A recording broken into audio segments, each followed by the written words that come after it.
আম্মু, আমি এই বিয়ে করব না মানে করব না। ওই পিচ্চি একটা ছেলের সাথে আমার বিয়ে কোন হিসেবে ঠিক করলে? আমি ওকে ছোট ভাইয়ের মতো দেখি, আর সেখানে কিনা তুমি আমাকে ওর সাথে বিয়ে দেবে? আম্মু, এসব চিন্তা মাথা থেকে ছেড়ে ফেলে দাও। আমি কখনো ওকে বিয়ে করব না। চুপ কর, বিয়ে করবি না মানে? আর আরুষ তোর কোন সম্পর্কের ভাই লাগে? শোন, ওকে তুই বিয়ে করবি, এইটাই আমার শেষ কথা। ডিভোর্সি মেয়ে হয়ে এত জিদ ভালো না। তুলি, তোর আপুকে সাজিয়ে নিয়ে আয়। আমি ডিভোর্সি বলে আমার কোনো দাম নাই? আমার কথার কোনো গুরুত্ব নাই নাকি? আমি আর কাউকে বিয়ে করতে চাই না। আম্মু, তুমি শুনছো? আমি কাউকে বিয়ে করতে চাই না। আর ও তো ওই পিচ্চি একটা ছেলেকে তো কখনোই না। তোকে তো বিয়ে করতেই হবে। আমরা কতদিন বাঁচবো?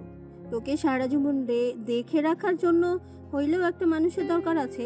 আর আরো ছোট একটা ছেলে, ওকে যেভাবে গড়িয়ে তোলা যাবে সেভাবেই গড়ে উঠবে। আমি কোনো কথা শুনতে চাই না।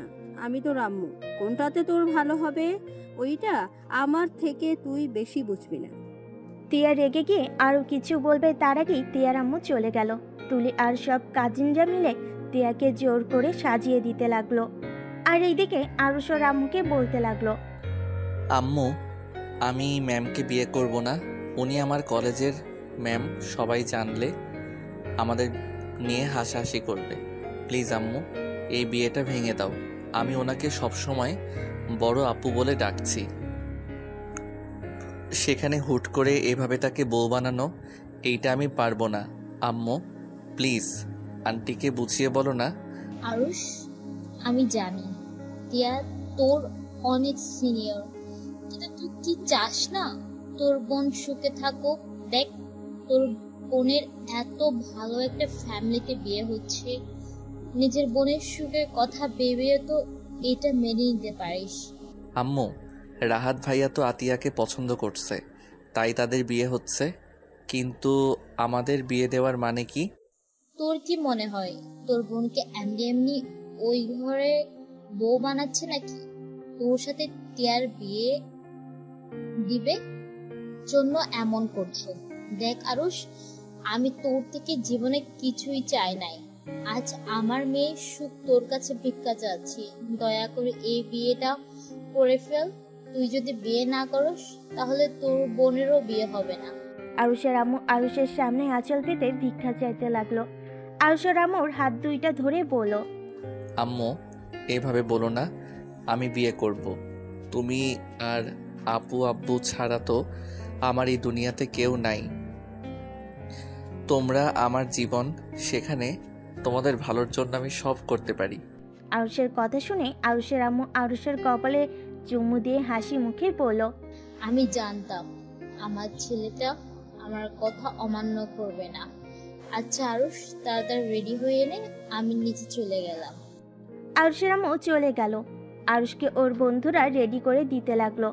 আরুষের বেস্ট ফ্রেন্ড রাকিব বলল, আরুষ, তুই এই বিয়ে করিস না। তোর মা তোকে ইচ্ছে করে এখানে ফাঁসিয়ে দিয়ে যাচ্ছে। তুই কবে চালাক হবি বল? দেখ, এখনো সময় আছে, তুই পালিয়ে যা, আমরা তোকে পালাতে সাহায্য করব। না, আমি এখন থেকে পালাতে পারবো না।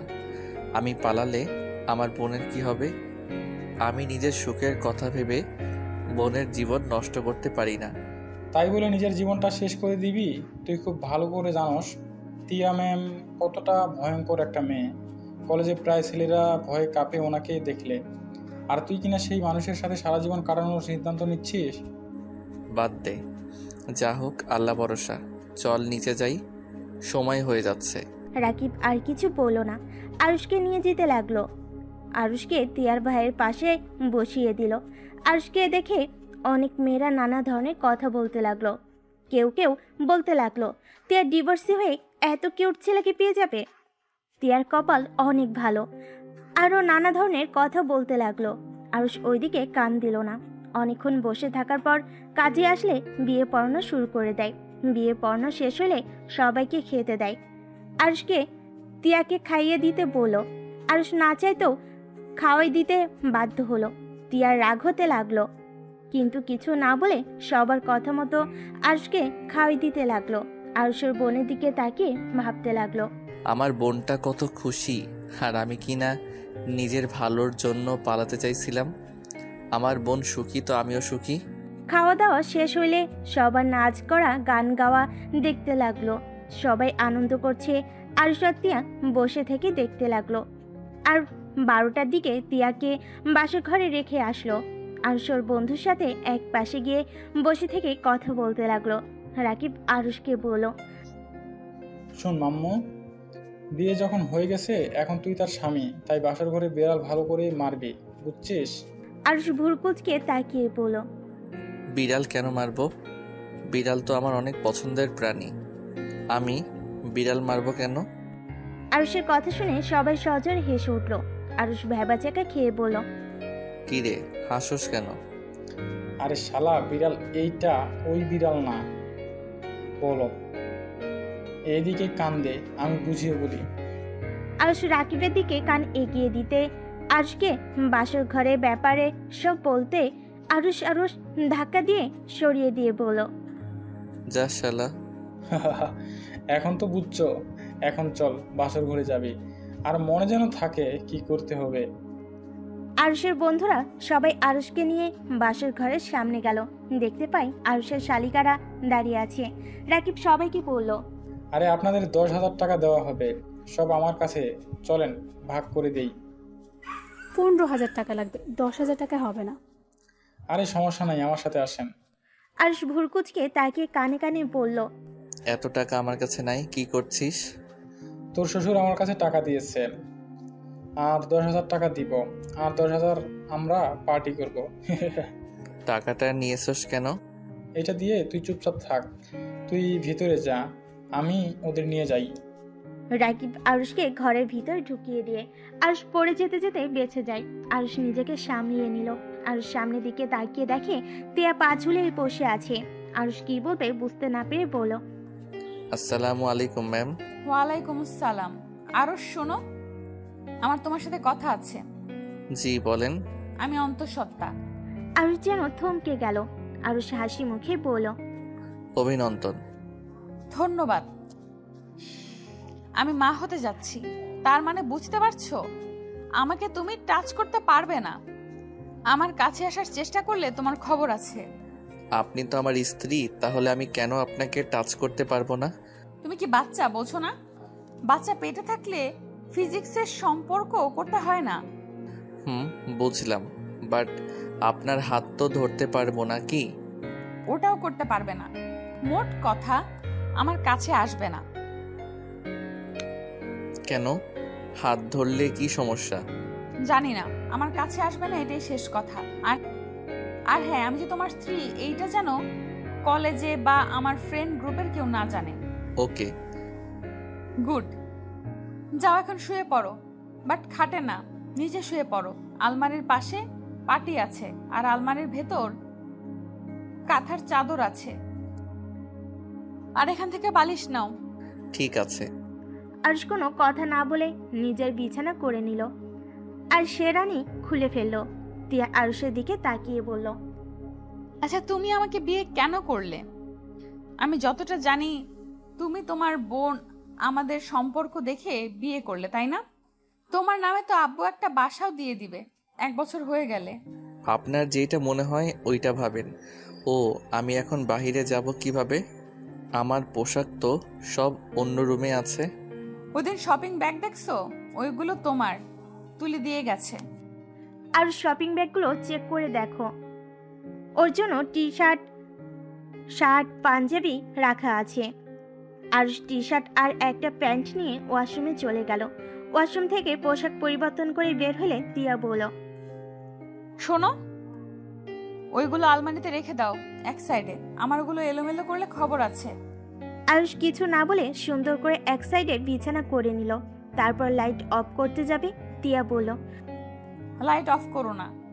চিন্তা করবেন না, আপনার ঘুমের সুযোগ নিতে যাব না। চুপ করে ঘুমাও। আজকের দিনটা রাগ দেখাতে চাচ্ছি না। আর হ্যাঁ, ঘরের ভেতরে কি হয় না হয় এটা যেন বাহিরে না যায়, তাহলে কিন্তু মেরে জঙ্গলে ফেলে দিয়ে আসবো। ভয় পাই নাই। তাই নাকি? আমি উঠবো নাকি? না না ম্যাম, আমি তো মজা করছি। Good night ma'am. আয়ুষ চোখ বন্ধ করে ঘুমিয়ে গেল। তিয়া আরুষের ঘুমন্ত চেহারার দিকে তাকিয়ে ভাবতে লাগলো। এইটুকু একটা ছেলের সাথে আমার বিয়ে কিভাবে দিতে পারলো? আম্মু আব্বু মাথা কি নষ্ট হয়ে গেছে নাকি? আর ওর আম্মুই বা কেমন, কোন হিসাবে আমার সাথে ওকে বিয়ে দিল? আর ওই বা কেমন যে আমার মতো ডিভোর্সি মেয়েকে বিয়ে করলো? এটা নিশ্চয়ই টাকার খেলা। টাকার লোভ এত যে ডিভোর্সি মেয়েকে বিয়ে করতে বাধ্য না। যত সব ফালতু ফ্যামিলি। মেজাজটাই এত গরম হচ্ছে না? তিয়া আরুষের থেকে চোখ সরিয়ে নিয়ে ঘুরে শুয়ে পড়ল। সকালে ঘুম ভাঙতেই আরুষ দেখে তিয়া বিছানায় নাই। দরজার দিকে তাকিয়ে দেখে দরজা ভিতর থেকে লক করা। আরুষ বুঝতে পারলো তিয়া ওয়াশরুমে গেছে। আরুষ উঠে চাদরটা ভাঁজ করে আলমারিতে তুলে রাখলো। পাটিটা এক কানিতে ভাঁজ করে রেখে দিল। পিছনের দিকে ঘুরে ওয়াশরুমের দিকে চোখ যেতে আরুষ অবাক হয়ে তিয়ার দিকে তাকিয়ে দেখতে লাগলো। তিয়াকে ভেজা চুলে এতটাই সুন্দর লাগতে পারে আরুষের যেন বিশ্বাসই হচ্ছে না। আরুষকে তিয়ার দিকে তাকিয়ে থাকতে দেখে তিয়া বলল, কি ব্যাপার, এভাবে তাকিয়েছো কেন? তিয়ার কথা শুনে আরুষ তাড়াতাড়ি করে চোখ নামিয়ে নিয়ে বলল, আপনি গোসল করছেন কেন? আমাদের মাঝে তো কিছুই হয় নাই। গোসল না করলে সবাই বুঝে ফেলবে আমার সাথে তোমার কিছু হয় নাই। আমি যে তোমাকে স্বামী হিসেবে মানি নাই এইটা জেনে যাবে, তাই গোসল করছি। তুমিও যাও, গোসল করে নাও। ও আচ্ছা। আরুষ আলমারি থেকে শার্ট প্যান্ট নিয়ে ওয়াশরুমের দিকে যেতে লাগলো। আর মনে মনে ভাবলো, বুদ্ধি কি, কিছু না করে সবার সামনে প্রমাণ করতে হবে করছি। ধুর, ভালোই হয়েছে। ওনাকে স্ত্রী হিসেবে মানতে ইচ্ছে করছে না। যদি অধিকার চাইতো তাহলে কি যে হইতো। যাই, গোসল করে নেই। আরুষ ওয়াশরুমে চলে গেল। গোসল করে পোশাক পরিবর্তন করে প্যান্ট শার্ট ধুতে গিয়ে তিয়ার 3 পিস বালতিতে দেখে আরুষ বুঝতে পারলো না কি করবে। আরুষ ওয়াশরুমের দরজা খুলে দেখে তিয়া ড্রেসিং টেবিলের সামনে বসে চুল শুকাচ্ছে। আরুষ তিয়াকে কিছুক্ষণ দেখে পড়ল। ম্যাম, আপনার 3 পিস কি ধুয়ে দিব? তিয়া আরুষের দিকে ভুরু কুচকে তাকিয়ে বলল, না, তোমার শার্ট প্যান্ট রেখে দাও, রহমান ধুয়ে দিবে, তোমাকে কষ্ট করতে হবে না। দরকার নাই, আমি করে দিচ্ছি। আমি বলছি না রেখে দিতে, তোমাকে এসব করতে হবে না। আমার বউয়েরটা একটা ছেলে মানুষ ধুয়ে দিবে, এটা কেমন দেখায়? যদি রুনা আন্টি করতো তাহলে এক ব্যাপার ছিল। আরুষের কথা শুনে তিয়া কিছু অবাক হয়ে বলল, কি বলে? তোমার বউ দেখো আরুষ, তুমি আমাকে বউ বলবে না। আমি তোমাকে। তিয়া আর কিছু বলতে যাবে তখনই দরজা নক করার শব্দ হলো। জোরে জোরে দরজা নক করাতে তিয়া বিরক্ত হয়ে দরজা খুলতে চলে গেল। আরুষের কিছুটা খারাপ লাগলো, কিন্তু কিছু না বলে ওয়াশরুমে গিয়ে 3 পিস শার্ট প্যান্ট ধুতে লাগলো। তুলি দরজা থেকে বলল, কি ব্যাপার, ওয়াশরুম থেকে এত শব্দ হচ্ছে কেন? ধুলাবাই কি করে? জানি না। তা এত জোরে নক করছিলি কেন? কি হয়েছে? তোমাদের নিচে যেতে বললো। তুলি কথাগুলো বলে আরুষকে খুঁজতে লাগলো। আরুষ ওয়াশরুম থেকে বের হয়ে বেলকনির দিকে যাবে তখনই তুলি বলল, স্যার আপনার হাতে এগুলো কেন?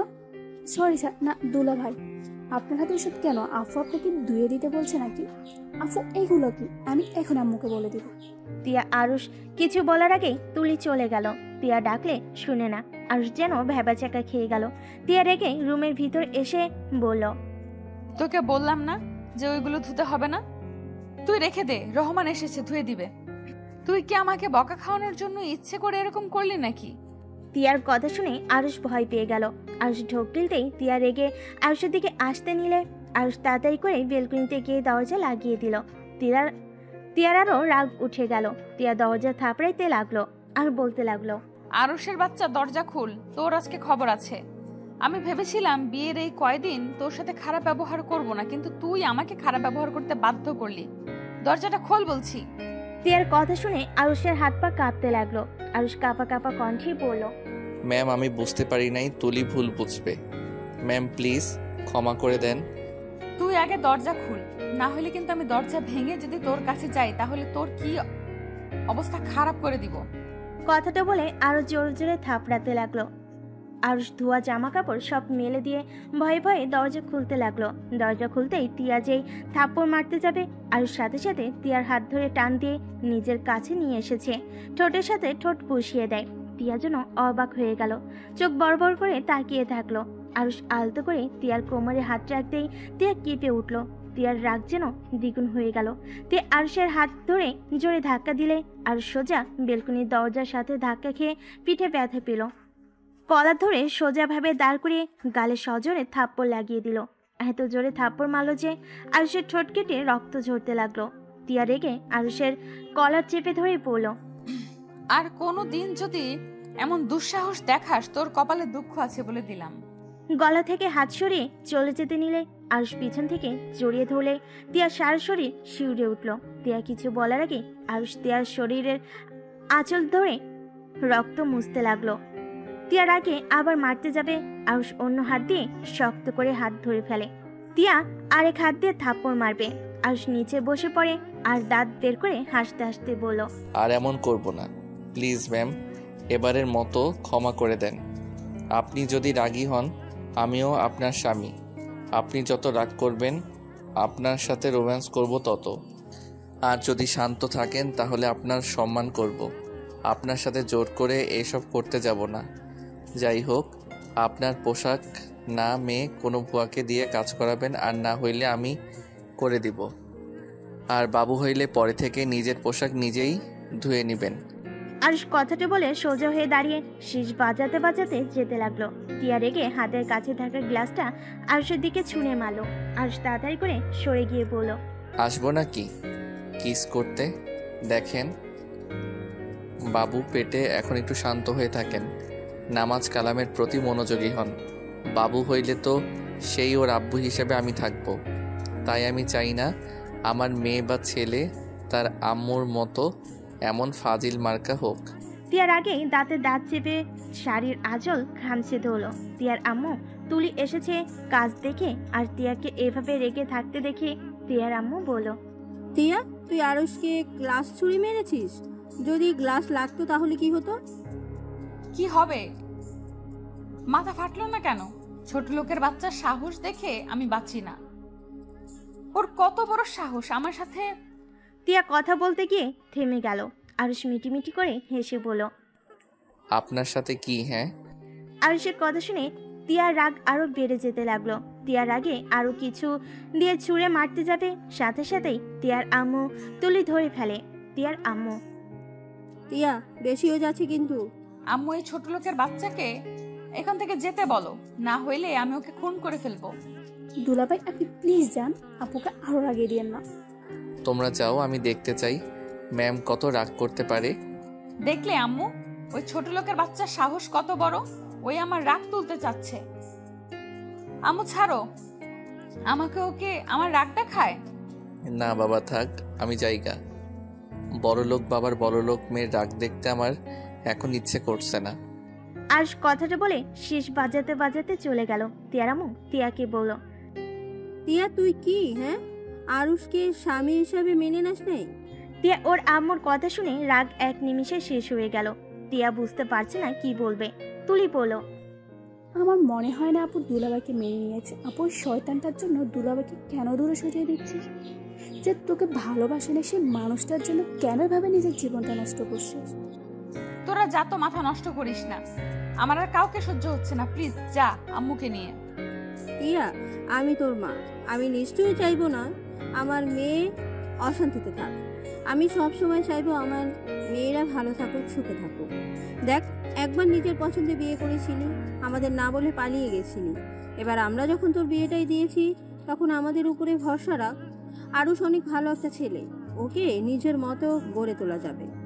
তিয়ার আম্মু আর কিছু বলবে তার আগেই তিয়ার রুম থেকে বের হয়ে গেল।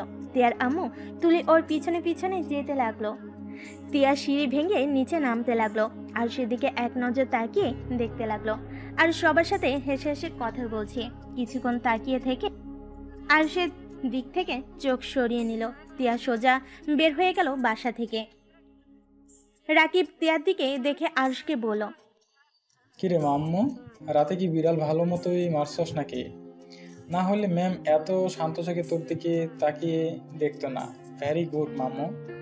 রাকিবের কথা শুনে আরুষ কিছুটা অবাক হলো। আরুষ পিছনে তাকাতে দেখে তুলি আর ওর আম্মু নামছে। আরুষ তুলিকে বলল, তুলি, তোমার রুমে যাও, আমি আসছি। কেন? তোমাকে পড়াবো, চলো। আরুষের কথা শুনে তুলি ভেবাচেকা খেয়ে আরুষের দিকে তাকিয়ে বলল, দুলাভাই আপনাদের বিয়ের একদিন হইল, বিয়ে অনুষ্ঠান সব শেষ হোক তারপর পড়তে বলবো। এখন প্লিজ পড়তে বসতে বলবেন না। তোমার 1 মাস পর পরীক্ষা আর তুমি এই বিয়ে নিয়ে পড়ে আছো। আমি এইসব কিছু শুনতে চাই না। চলো আমার সাথে। আম্মু দুলাভাইকে বোঝাও না। আন্টি আমাকে কি বোঝাবে? চলেন আমার সাথে। খালি পড়া চুরি করার ধান্দা। আরুষের কথা শুনে সবাই হেসে উঠল। তুলি মুখ ভেঙচি দিয়ে চলে গেল। রাকিব আরুষকে বলল, ভাই এবার তোর শালিকাকে ছেড়ে দে, বিয়ের অনুষ্ঠান শেষ হয়ে যাক। তুই চুপ কর। এমনিতে পড়তে চাই না, আবার তোরা শুরু করে দিয়েছস। আরুষ, তুমি নাস্তা করে তারপর যাও। ক্ষুধা লাগছে না আন্টি? আচ্ছা আন্টি, আপু কোথায়? আপুকে তো দেখছি না। তোমার আম্মুর সাথে এই রুমেই আছে হয়তো। ও আচ্ছা। আরুষ আর কিছু না বলেই তুলির রুমে চলে গেল। তুলি আরুষকে দেখে মন খারাপ করে বইয়ের দিকে তাকিয়ে থাকলো। আরুষ তিয়ার পাশে চেয়ারে বসে বলল, পিচ্ছুকে আমার উপরে রাগ করছে নাকি? না, বুঝেছি রাগ করছো, কিন্তু তোমার 1 মাস পরে এসএসসি পরীক্ষা। এখন যদি পড়াশোনা বাদ দিয়ে আনন্দ করতে ব্যস্ত থাকো, পড়াশোনা কখন করবে শোনো? 1 ঘন্টা পড়া শেষ হইলে আমি তোমাকে আজকে সন্ধ্যায় পড়াবো না, প্রমিস। আরুষের কথা শুনে তুলির মুখে হাসি ফুটে উঠল। তুলি আরুষকে বলল, ধন্যবাদ দুলাভাই। ওয়েলকাম। শোনো, আমাকে বাসার বাহিরে দুলাভাই বলবে না। আরুষের কথা শুনে তুলি ভুরু কুঁচকে তাকিয়ে বলল, কেন? শুনো, তোমার আপু কলেজের একজন শিক্ষিকা। তার স্বামী যদি ইন্টার ফার্স্ট ইয়ারে পড়ে, এটা কেউ জানতে পারলে হাসাহাসি করবে। আর সবাই তো জানে আমি তোমাকে প্রাইভেট পড়াই। সেখানে যদি জানতে পারে এখন তোমার বোনের সাথে বিয়ে হয়েছে, তাহলে সবাই কত কিছু বলবে। আচ্ছা বাহিরে বলবো না, বাহিরে আরুষ ভাই বলে রাখবো। আচ্ছা দুলাভাই, আপু আপনাকে মেনে নাই নাই তাই না? এই পড়তে বসো পিচ্ছি, বড়দের বিষয়ে যেতে হয় না। তারপরও তুমি পাকনামি করো। আরুষের কথা শুনে তুলি আর কিছু না বলে পড়তে লাগলো। 1 ঘন্টা পড়া শেষ হলে তুলি খুশিতে বলল, দুলাভাই এখন আমি চলে গেলাম। এই অঙ্কটা করে তারপর যাও। আপনি না বললেন 1 ঘন্টা পড়তে? হ্যাঁ, কিন্তু এই অঙ্কটা করে তারপর যাও। আরুষের কথা শুনে তুলি তাড়াতাড়ি করে অঙ্ক করতে লাগলো। অঙ্ক করা শেষ করে দৌড়ে পালিয়ে গেল। আরুষ অঙ্কটাই দেখে। বাটন ফোনটা মেসেজ চেক করতে করতে রুম থেকে বের হতেই তিয়ার সাথে ধাক্কা খেলো। তিয়া পড়ে যেতে লাগবে, সাথে সাথেই আরুষ পিছন থেকে তিয়ার ব্লাউজ ধরে ফেলো। কিছুটা ছিঁড়ে দেওয়ার শব্দ হলো। আরুষ তাড়াতাড়ি করে তিয়াকে সোজা করে দাঁড় করিয়ে দিতেই তিয়া আরুষের গালে থাপ্পড় মারতে যাবে। আরুষ হাত ধরে বলল, আমি ইচ্ছে করে এমন করি নাই। আপনি পড়ে যাইতেন আর পেটে বাবু আছে, পড়ে গেলে সমস্যা হইতো, তাই আমি ভেবে না পেয়ে যেটা হাতের কাছে পাইছি ওইটাই ধরছি। কানার মতো করে হাঁটোস, চোখে দেখোস না? আর আমার হাত ছাড়ে না হইলে এমন জায়গায় লাথি দিব না। তিয়ার কথা শুনে আরুষ সাথে সাথেই হাত ছেড়ে দিল। তিয়ার প্রশ্নের কোনো উত্তর না দিয়ে চলে যেতে লাগলো। তিয়া পেছন থেকে আরো রেগে গিয়ে নিচে পড়ে থাকা আরুষের বাটন ফোন দিয়ে সোজা ওর মাথায় ঢিল মারল। আরুষের মাথায় লেগে জোরে একটা শব্দ হলো। সাথে সাথে আরুষের বোন আর আম্মু রুম থেকে বের হতে দেখে তিয়া রেগে আছে। আর আরুষ মাথায় হাত দিয়ে তিয়ার দিকে তাকিয়ে আছে। ফোনটা সব ভেঙে পড়ে আছে। আরুষের আম্মু বলল, বোমা, কি হয়েছে? তুমি এভাবে করে রেগে আছো কেন? আরুষ কি করেছো বৌমার সাথে? এখনই বৌমার কাছে ক্ষমা চা। আরুষের আম্মুর দিকে একবার তাকালো আর একবার তিয়ার দিকে তাকালো। আরুষ মাথার পিছন থেকে হাত নিয়ে এসে দেখে হাতে রক্ত লেগে আছে। তিয়া রেগে বলল, আপনার ছেলেকে কি ভদ্রতা শেখান নাই, নাকি শুধু শিখাইছেন কিভাবে মেয়েদের সাথে অভদ্রতা করা শিখাইছেন? বেয়াদব ছেলে, বড়দের তো সম্মান করে না, আবার চোখ বড় বড় আমার দিকে তাকিয়ে আছে, চোখ একদম তুলে ফেলবো। তিয়ার কথা শুনে আরুষের আম্মু রাগিয়ে লুক নিয়ে আরুষের গালে থাপ্পড় বসিয়ে দিল। আরুষ অবাক হয়ে ওর আম্মু দিকে তাকিয়ে আছে। আরুষের আম্মু বলল, তোকে ছোট থেকে এই শিক্ষা দিয়েছি, বেয়াদবি করা, মেয়েদের সাথে খারাপ ব্যবহার করা। আরুষ কিছু না বলে চলে যেতে লাগলো। আরুষের চোখ বেয়ে 2 ফোঁটা পানি বের হতে সাথে সাথেই মুছে ফেল। তিয়ার আঘাত করার থেকেও আরুষ ওর আম্মুর কথাই ব্যবহারে বেশি কষ্ট পেল। আরুষ মনে মনে ভাবতে লাগলো, এমনও মা হতে পারে। যে নিজের সন্তানের মাথায় থেকে রক্ত ঝরতে দেখেও সন্তানের গালে থাপ্পড় বসিয়ে দিয়ে বকাও দিল শুধুমাত্র বড়লোক বৌমাকে খুশি করার জন্য। হা হা। আরুষ, এইটাতে ভেঙে পড়ছস? ছোটবেলা থেকে তোর আম্মু এমন জানার পর কেন কষ্ট পাচ্ছিস? আরো কয়েক ফোঁটা পানি পড়তেই আরুষ মুছে ফেল। আরুষ ছাদে চলে গেল। ছাদে গিয়ে দেখে সবাই আড্ডা দিচ্ছে। আরুষ ওদের পাশে গিয়ে বসলে রাকিব আরুষকে দেখে বলল, এই আরুষ, তোর মাথায় ঘাড়ে রক্ত মতো দেখা যাচ্ছে, দেখি মাথাটা এইদিকে নিয়ে আয় তো। কিছুই হয় নাই। আরুষ বসা থেকে উঠে ওই সাইডে গিয়ে দাঁড়ালো। আরুষ বাহিরের দিকে তাকিয়ে আছে। রাকিব কিছুক্ষণ পর উঠে আরুষের কাঁধে হাত দিতেই আরুষ চমকে উঠল। আরুষ পিছনে তাকিয়ে দেখে রাকিব। আরুষ কিছু না বলে আবার বাহিরের দিকে তাকিয়ে থাকলো। রাকিব আরুষের পাশে দাঁড়িয়ে পড়ল। তোর মাথায় তো রক্ত জমে গেছে, কি হয়েছে রে? এটা কিভাবে হলো?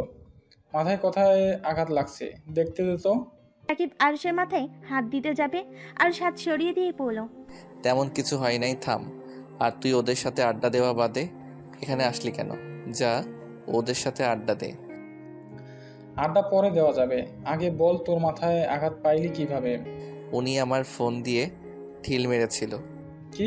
কিন্তু কেন? আরুষ তখন কার সব কথা খুলে বলল। আরুষের চোখ বেয়ে পানি পড়তে লাগলো। রাকিব আরুষকে জড়িয়ে ধরে বলল, দোস্ত, কান্না করিস না। তুই তো জানোস তোর আম্মু কখনোই তোর কথা ভাবে না। আমার কেন জানি মাঝে মাঝে মনে হয় ওইটা তোর সৎমা না তো। দূর না। ওনার ব্যবহার দেখে তো তাই মনে হয়। তোর বড় আপুকে ঠিক ভালোবাসে, কিন্তু তোকে দেখতে পারে না। বিষয়টা কেমন যেন। আর তোর আম্মু সবসময় তোর বড় বোনের কথা ভাবে, তোর কথা কখনোই ভাবে না। আমি জানি না আমি কি অন্যায় করছি, যার জন্য আম্মু আমাকে দেখতে পারে না। আব্বু অসুস্থ, আব্বুকেও দেখতে পারে না। আমি সত্যি বুঝি না আম্মু এমন কেন করে। আচ্ছা, তোর আব্বুকে জিজ্ঞেস করলে তো পারস। তোর আব্বু তোর থেকে নিশ্চয়ই কিছু লুকাচ্ছে। আর চল, আজকে তোদের বাসায় যাই। এখন তোর আম্মু নাই। এখন চল যাই। আরুষ রাকিবের সাথে যেতে লাগলো। আরুষ রাকিবকে বলল, আচ্ছা তুই যা, আমি পোশাক পরিবর্তন করে আসছি। আমার মাথায় রক্ত দেখলে আব্বু অনেক কষ্ট পাবে। আচ্ছা যা, আমি তোর জন্য অপেক্ষা করব। রাকিব সিঁড়ি ভেঙে নিচে চলে গেল। আরুষ তিয়ার রুমে ঢুকে দেখে তিয়া উপর হয়ে শুয়ে আছে।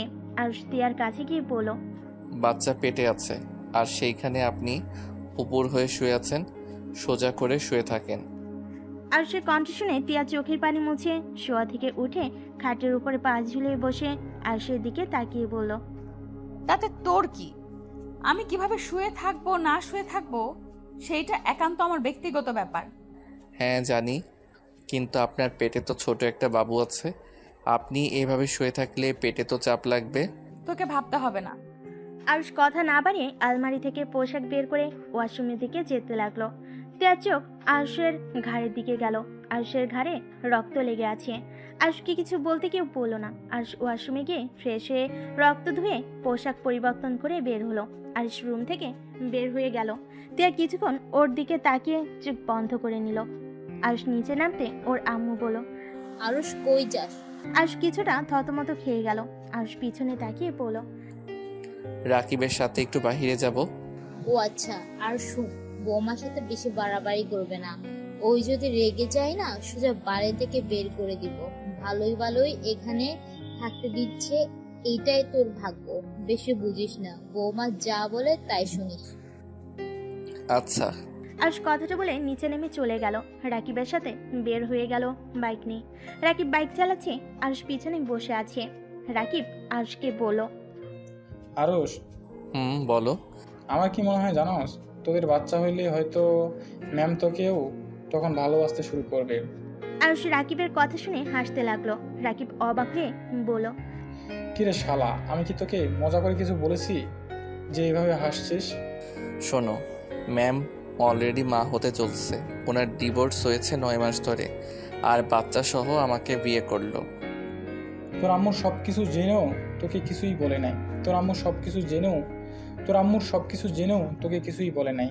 তোর আম্মু কেমন মানুষ রে? টাকার লোভ এত যে নিজের সন্তানকে এমন একটা মেয়ের সাথে বিয়ে দিল। একে তো ডিভোর্সে, আবার পেটে বাচ্চাও আছে। আচ্ছা তুই কি জানোস ম্যামের ডিভোর্স কেন হয়েছে? না, ওইটা জানার ইচ্ছেও আমার নাই। যাই হোক, বাদ দে। এখন উনি আমার স্ত্রী হয়, সেখানে ওনার সন্তান মানে আমার সন্তান। ভাই, তুই এত সহজভাবে সব কিছু কীভাবে মেনে নেস? আমি হলে তো কখন পালিয়ে যাইতাম। এই ধরনের মহিলার সাথে থাকার চেয়ে বিষ খেয়ে মরে যাওয়া ভালো। হা হা, শোন, মানুষের বিয়ে একবার হয়, সেখানে উনি আমার স্ত্রী। ওনাকে বোঝা উচিত আমার, ওনার ভালো খারাপ দিক দেখা উচিত, ওনার পাশে থাকা উচিত। এখন উনি আমার সাথে কেমন ব্যবহার করবে ওইটা ওনার ব্যক্তিগত ব্যাপার। আমি স্বামী হয়ে আমার কর্তব্য পালন করব। ভাই, তুই একটা জিনিস আগে জানলে আমার বোনের সাথে তোকে বিয়ে দিয়ে ঘর জামাই রেখে দিতাম। লাথি মারবো, ওইটা আমারও বোন হয়। ফালতু কথা বলবি না। ভুল হয়েছে, ক্ষমা করে দেন।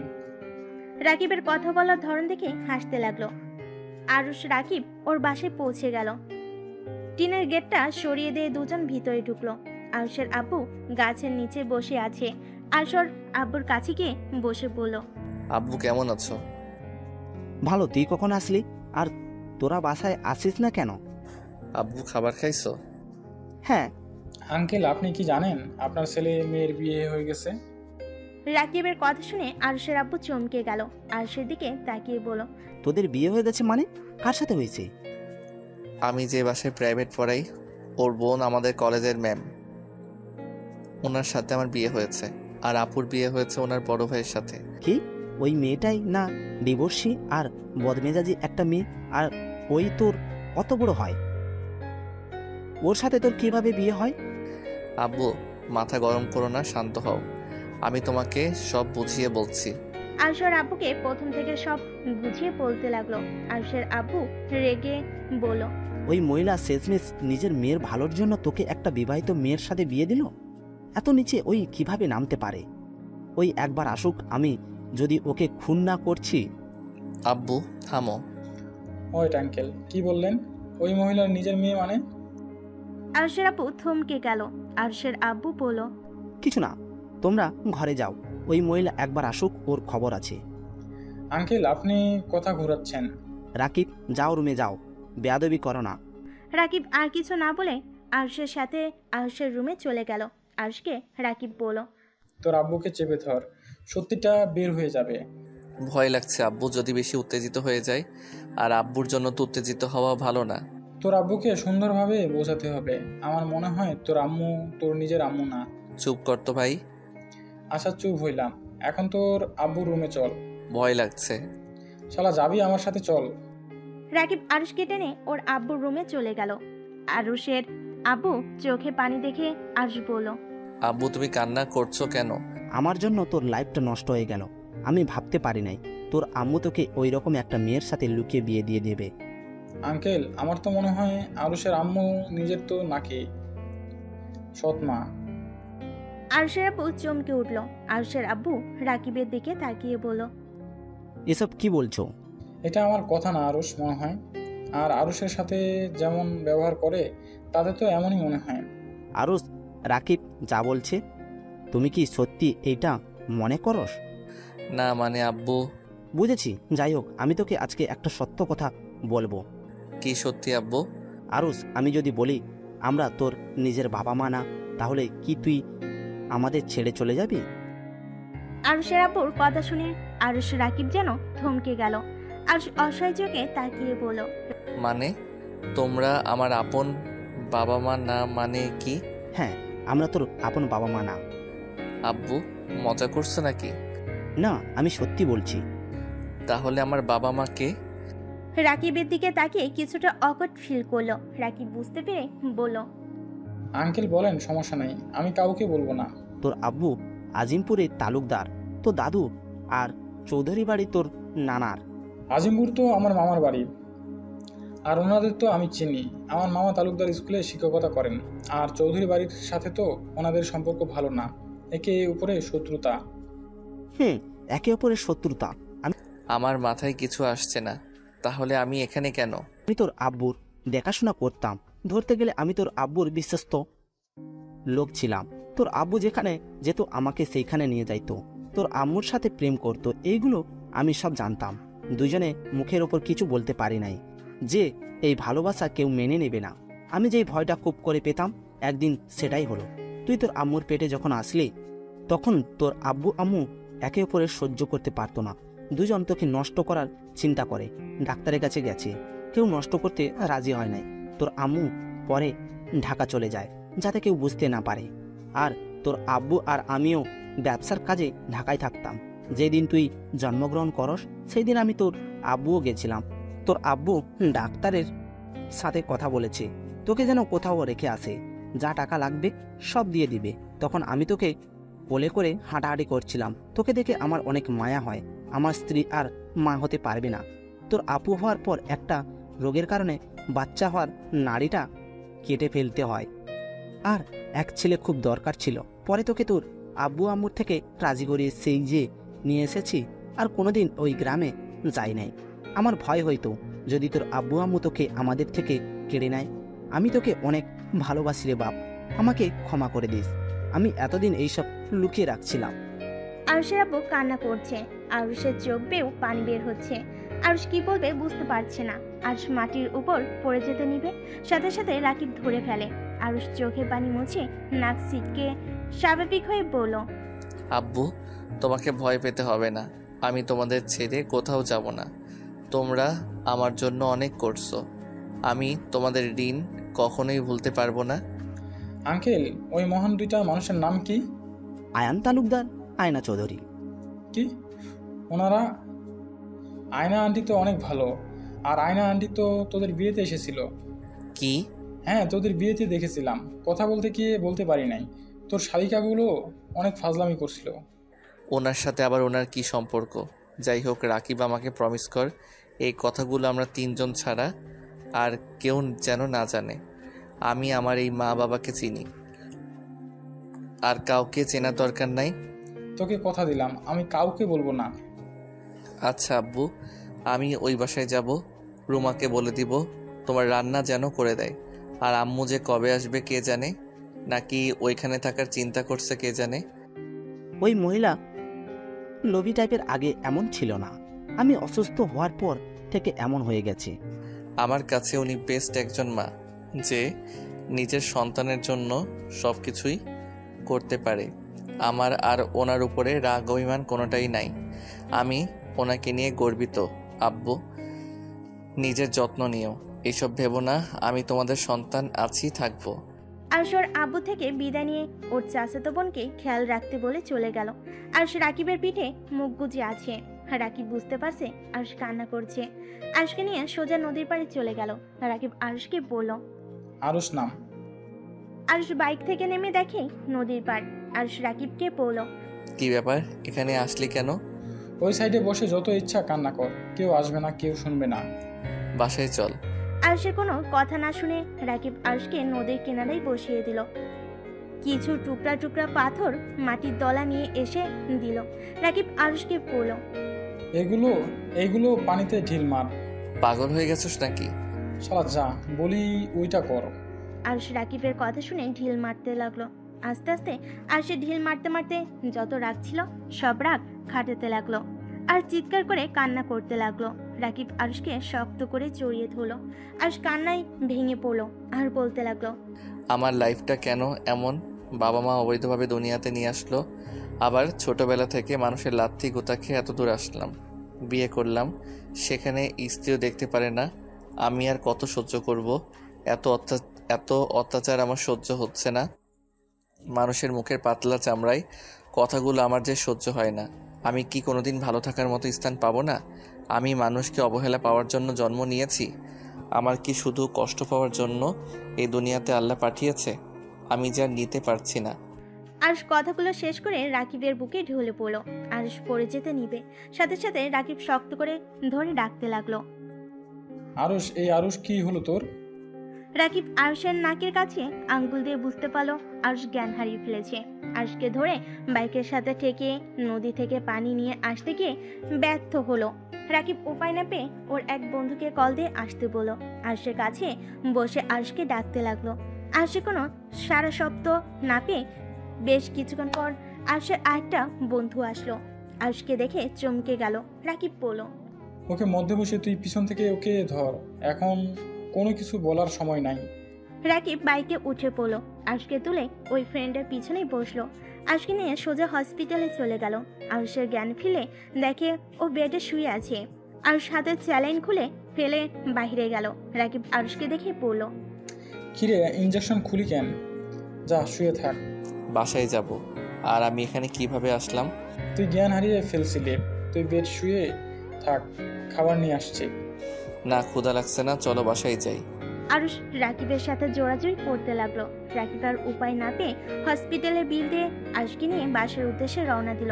বাইক থেকে নেমে আরুষ পড়ে যেতে নিবে, সাথে সাথে আরুষ ওর আরেকটা ফ্রেন্ড ধরে ফেলল। রাকিব বলল, আরুষ তুই এখানে দাঁড়া, আমি বাইক সাইডে রেখে তোকে ভিতরে নিয়ে যাই। থাক, লাগবে না, আমি একা যেতে পারবো। তুই বাইক থামিয়ে আয়। আরুষ ওর আরেকটা বন্ধুর সাথে হেঁটে চলে গেল। রাকিব বাইক থামিয়ে আরুষের পিছন পিছন যেতে লাগলো। ভিতরে ঢুকতেই তুলি আরুষকে বলল, দুলাভাই আপনারা কোথায় চলে গেছিলেন? আরুষ তুলির কণ্ঠ পেয়ে তুলির দিকে তাকিয়ে মিষ্টি করে হাসি দিয়ে পড়ল, আব্বুর সাথে দেখা করতে গেছিলাম। তোমাকে না বললাম তোমার আবুকে নিয়ে আসতে? বেআইন তো বারবার কথা এড়িয়ে গেল। আরুষ কিছু বলার আগে ওর আম্মু বলে উঠল, উনি তো অসুস্থ, তাই এখানে নিয়ে আসবো না। উনি এত মানুষের মাঝে থাকতে পছন্দ করে না।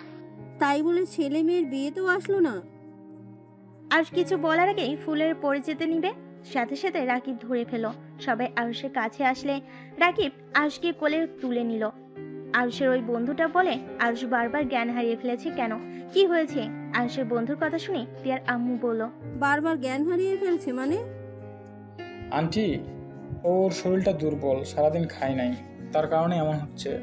আমি ওকে রুমে রেখে আসছি। আরুষকে কোলে নিয়ে রাকিব হাঁটতে লাগলো। সিঁড়ি ভেঙে উপরে যাওয়ার সময় আরুষের বন্ধুরা ধরে তুলতে লাগলো।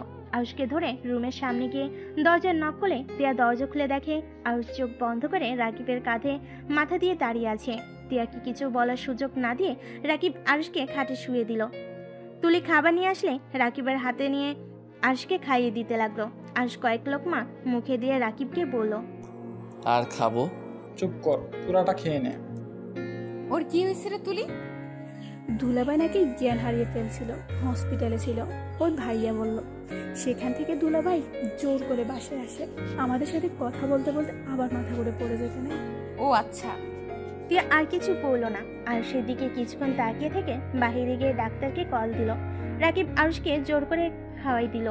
আরুষকে শুয়ে দিয়ে সবাইকে বলল, সবাই চলো, ওকে রেস্ট করতে দাও। রাকিবের সাথে সবাই চলে গেল। তিয়া রুমের ভিতরে ঢুকে দেখে আরুষ একদম খাটের সাথে যেন মিশে গেছে। তিয়া আরুষের মাথার পাশে বসে মাথায় হাত বুলিয়ে দিতে লাগলো।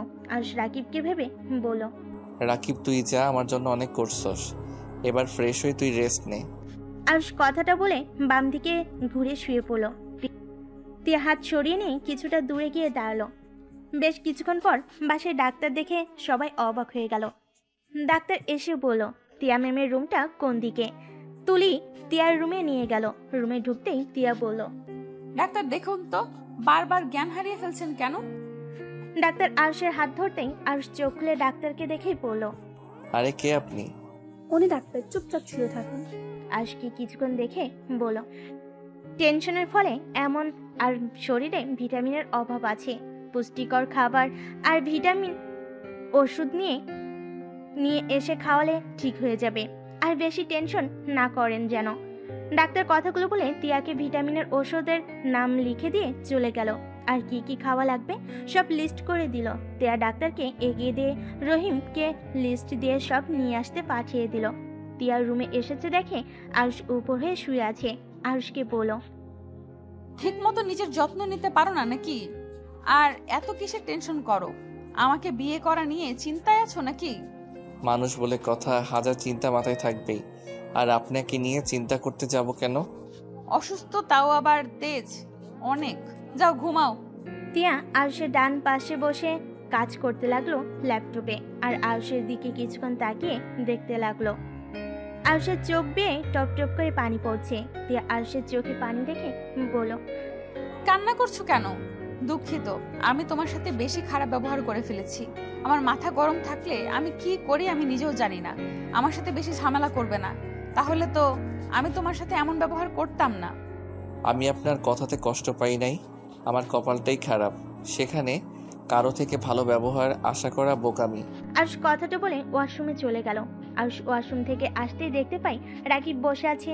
রাকিব আরুষকে দেখে বলল, আরুষ রেডি হও, বাসায় যাব। কার বাসায়? আমার বাসায়। তোমার বাসায় কেন যাবে? আমি চাই না আমার বন্ধু এখানে থাক, আর এখানে থেকে তিলে তিলে মারা যাক। কি যাতা বলো? তিলে তিলে মারা যাবে মানে? ঠিক বলছি। রাকিব, আমাকে নিয়ে ভাবতে হবে না, আমি ভালোই থাকবো, তুই যা। আর শোন, কলেজে যাস। আমার সাথে চলতো। না, আমাকে এখানে বিক্রি করে দিয়েছে, সেইখানে আমি এখন থেকে যেতে পারবো না। তুমি যাও, আর আমাকে নিয়ে চিন্তা করিস না। রাকিব আরুষকে জোর করলে আরুষ গেল না। রাকিব রেগে চলে গেল। আরুষ দরজা লাগিয়ে দিয়ে নিচে বিছানা করে শুয়ে পড়ল। সারা রাত ছটফট করতে করতে এক পর্যায়ে ঘুমিয়ে গেল। সকালে ঘুম ভাঙলেই অজু করে এসে নামাজ পড়তে লাগলো। মনোযোগে আরুষ কান্না করতে লাগলো। তিয়া ঘুম ভেঙে যায়। আরুষকে কান্না করতে দেখে চমকে যায়। আরুষকে মনোজাত শেষ করতে দেখে ঘুমানোর ভান করে শুয়ে থাকলো। আরুষ জায়নামাজ ভাঁজ করে রেখে দিয়ে নিচে চলে গেল। বাইরে গিয়ে হাঁটাহাঁটি করে 8টার দিকে বাসে এসেছে। ওয়াশরুমে গিয়ে ফ্রেশ হয়ে নিল। তারপর ব্যাগ নিয়ে নিচে নামলে তিয়ার আম্মু বলল, আরুষ কোথায় যাও? কলেজে যাব। খাবার খেয়ে বের হও, আর 9টা তো বাজে নাই। এত তাড়াতাড়ি কোথায় যাচ্ছ? ক্ষুধা নেই, আব্বুর সাথে দেখা করে কলেজে যাব। তোর আব্বু নিয়ে নতুন বাড়িতে আসছিস? মানে কিসের নতুন বাড়ি? তোর শ্বশুর আমাদের থাকার জন্য একটা বাড়ি দিয়েছে, সেখানে গিয়ে আমরা এখন থেকে থাকবো। আম্মু, এটা একটু বেশি হয়ে যাচ্ছে না? তোমার শ্বশুর মশাই তোমাদের উপরে খুশি হয়ে দিয়েছে, বেশি কিছু কেন হবে? আম্মু, একটা কথা বলি, কিছু মনে করো না। বেশি লোভ করা ভালো না। নিজের যা আছে ওইটা নিয়ে সুখী থাকতে হয়, অন্য জিনিস নিয়ে বাড়াবাড়ি করা ভালো না। তুই কি বলতে চাস? আমি তো শ্বশুর থেকে জোর করে নিয়েছি নাকি? আমি সেইটা বলি নাই। আরুষ, তোর দেখি অনেক সাহস বাড়ছে। আম্মুর মুখের উপরে তর্ক করা শিখে গেছস? আপু, আমি তর্ক করছি না। এত নাটক করার কি আছে? 1 বছর আমার সাথে থাকতে পারলে ওই বাড়ি তোমার নামে পার্মানেন্ট হয়ে যাবে। আমার দরকার নাই আপনার বাড়ি, বুঝতে পারছেন? আরুষের কথা শুনে আরুষের আম্মু রাগ উঠে যায়। আরুষের সামনে এসে ঠাস ঠাস করে থাপ্পড় মেরে দিল। আরুষ গালে হাত দিয়ে কিছুক্ষণ সবার দিকে তাকিয়ে আরুষ যেন কথা না বলে চলে গেল। আর সোজা ওর বাড়িতে চলে গেল। ওর আব্বুর সাথে বসে খাবার খেয়ে কলেজে চলে আসলো। আরুষ ক্লাসে বসে আছে। তখনই রাকিব এসে বলল, আরুষ, কি অবস্থা তোর? ভালো। তোর সাথে কথা আছে, আমার সাথে আয়। আরুষ রাকিবের সাথে যেতে লাগলো। গাছের পিছনে গিয়ে বসলো। আরুষ রাকিবকে বলল, কি কথা বলবি বল। তোর আম্মু আব্বুর পিক পেয়েছি, আর তোর আম্মু তোর শাশুড়ির বান্ধবী হয়। তুই কিভাবে জানলি? আমি তুলির থেকে শুনেছি, জিজ্ঞেস করেছিলাম, তখন তুলি আমাকে বলল, আর পিকও দিয়েছে। ও আচ্ছা। হ্যাঁ, আর তোর আম্মু মনে হয় তোর শ্বশুর বাড়ি কিছুদিন থাকবে। এখন আবার কই গেল উনি? ওনার ফ্যানদের সাথে দেখা করতে ঢাকা গেছে। উনি আসবে ভেবে আমি তোকে আমাদের বাসায় নিয়ে আসতে চাইছিলাম, যাতে তুই ওনাকে দেখে কষ্ট না পাস। ও আচ্ছা, ক্লাসে চল। ওয়েট, আগে পিক দেখে নে। রাকিব পিক দেখালে আরুষ কিছুক্ষণ দেখে রাকিবের সাথে ক্লাসে চলে গেল। আরুষ ক্লাসে মনোযোগ দিতে পারছিল না। টিয়া টিফিনের সময় আরুষকে খুঁজলো, কিন্তু ক্যান্টিনে পেল না। আরুষ ক্লাসরুমে বসে থেকে পড়তে লাগলো। টিয়া আরুষকে ক্লাসরুমে দেখে নিজের ক্যাবিনে চলে গেল। কলেজ ছুটি হলে রাকিব আর আরুষ একসাথে বের হলো। রাকিব আর আরুষ রাস্তা দিয়ে হেঁটে যাচ্ছিল। টিয়া গাড়ির ভিতর থেকে আরুষকে দেখতে লাগলো। ওদের পিছন পিছন কিছু দূর যেতে টিয়া ওদের সামনেই গাড়ি থামিয়ে বলল, আরুষ, গাড়িতে ওঠো। আপনি যান, আমি একাই বাসায় চলে যাব। কি বলছি কানে যায় না? আরুষ যা, আমি বাসায় চলে যাই। আরুষ কিছু না বলে গাড়িতে উঠে বসলো। রাকিব বাইকে স্টার্ট দিয়ে চলে গেল। টিয়া আরুষকে দেখে বলল, কি ব্যাপার? টিফিনে খাবার খাইলে না কেন? ক্ষুধা লাগে নাই। এখানে খাবার আছে, খেয়ে নাও। আম্মু তোমার জন্য পাঠাইছিল। আরুষ কিছু না বলে খাবার খেতে লাগলো। খাবার খাওয়া শেষ করে রুমাল দিয়ে হাত মুছে নিল। বাসে পৌঁছে আরুষ গাড়ি থেকে নেমে টিয়ার হাত ধরে গাড়ি থেকে নামিয়ে নিল। টিয়া অবাক হয়ে বলল, কি হইল এটা? ভুলে যাবেন না, আপনার পেটে বাবু আছে। ও আচ্ছা। আরুষ তিয়ার হাত ধরে বাসার ভিতর নিয়ে গেল। কলিং বেল চাপ দিলে তুলি দরজা খুলে দিল। তিয়া আরুষ ভিতরে ঢুকলে তিয়া বলল, মামুনি কখন আসলে? 20 মিনিট হয়েছে। ও আচ্ছা, আঙ্কেল কই? ওর কাজ আছে, সেখানে চলে গেছে। তার জামাইয়ের সাথে পরিচয় করিয়ে দেবে না? এই তো মামুনি, আরো সেই দিকে আসো। আরুষ তিয়ার কথা শুনে কিছু না বলে চলে যেতে লাগলো। সবাই অবাক হয়ে গেল। তিয়া রাগী লোক নিয়ে বলল, কি ব্যাপার, মামুনির সাথে পরিচয় না হয়ে চলে যাচ্ছ কেন? আমি যার তার সাথে পরিচয় হওয়ার প্রয়োজন মনে করি না। আরুষ, তোমাকে আমরা এই শিক্ষা দিয়েছি বড়দের সাথে কেমন ব্যবহার করতে হয় সেটাও জানো না নাকি? আরুষ কারোর কথাই কোনো উত্তর না দিয়ে সিঁড়ি ভেঙে উপরে চলে গেল। তিয়া লজ্জিত হয়ে বলল, মামুনি, ওর হয়ে আমি ক্ষমা চাচ্ছি। আরে ধুর, তুমি কেন ক্ষমা চাইছো? যাও, ফ্রেশ হয়ে এসো, অনেক গল্প করা বাকি আছে। আমি আসছি। তিয়া রুমে গিয়ে আরুষের দিকে রাগী লোক নিয়ে তাকিয়ে বলল, তো সাহস কি করে হলো মামুনির সাথে এমন ব্যবহার করতে? আরুষের কলার ধরে চিৎকার করতে লাগলো। আরুষ তিয়াকে শক্ত করে জড়িয়ে ধরে বলল, শান্ত হন, এত চিৎকার করা আপনার শরীরের জন্য ভালো না। আমাকে ছাড় বলছি। যত চিৎকার করবেন তত শক্ত করে ধরবো। এখন তুমি ভেবে বলো, কি করবে? চিৎকার করবে নাকি শান্ত হবে? আমার মাথা কিন্তু গরম হয়ে যাচ্ছে। আরুষ তিয়াকে কিছু বলতে না দিয়ে ঠোঁটের সাথে ঠোঁট বসিয়ে দিল। আস্তে আস্তে তিয়া যেন চুপ হয়ে গেল। আরুষ তিয়াকে ছেড়ে দিয়ে বলল, আমার উপরে চিৎকার করলে এমন করব?